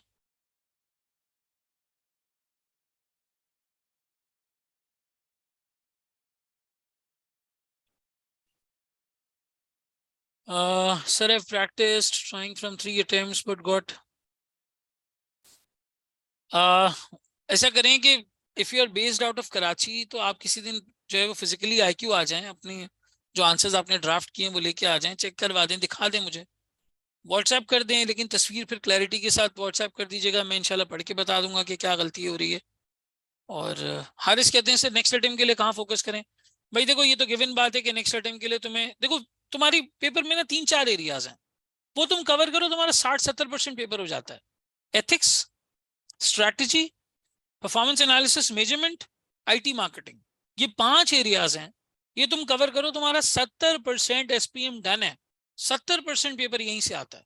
दोबारा बताता हूँ, strategy, performance analysis, ethics, IT, marketing, ये तुम कर लो, तुम्हारा 70% पेपर डन है। फिर तुम बाकी 30% में business operations, risk management, strategic change, learning organisations, HR, human resource वगैरह, ये सब चीजें आप बाकी उसमें कर सकते हो। लेकिन ऑल इन ऑल 70% एरिया तुम्हारा इन 5 एरिया से आता है। इन 5 एरियाज पे ग्रिप पकड़ो, इनके ऊपर कोई 20-25-30 सवालात करो लिख के, तो चीजें तुम्हारी बेहतर होंगी, तुम्हें ड्राफ्ट करना भी आएगा, तुम्हें समझ भी आएगा कैसे ड्राफ्टिंग करते हैं। लेकिन drafting is the key, understanding is the key. जितने कॉन्सेप्ट्स बने हुए होंगे, जितनी डेप्थ निकालना आती होगी तुम्हें सवालात में, के डेप्थ कैसे निकालते हैं, सोचते कैसे हैं, उतना तुम्हारे लिए बेहतर होगा, उतना तुम आगे की चीजें जो है वो सही तरीके से कर सकते हो। क्या ये बात समझ आती है? Does everyone get it?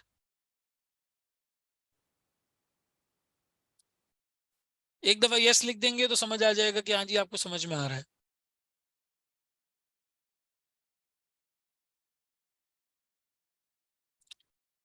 चलें, thank you so much everybody. और किसी का कोई सवाल हो, मजीद कोई चीज़ पूछनी हो, तो आप लोग व्हाट्सएप कर सकते हैं, मैं व्हाट्सएप पे इंशाल्लाह रिस्पॉन्ड कर दूंगा। मेरा नंबर भी मैं यहाँ पे आपको चैट पे मेंशन कर देता हूँ। ये सेशन भी जो है वो आपके पास जो है वो अपलोड हो जाएगा यूट्यूब के ऊपर,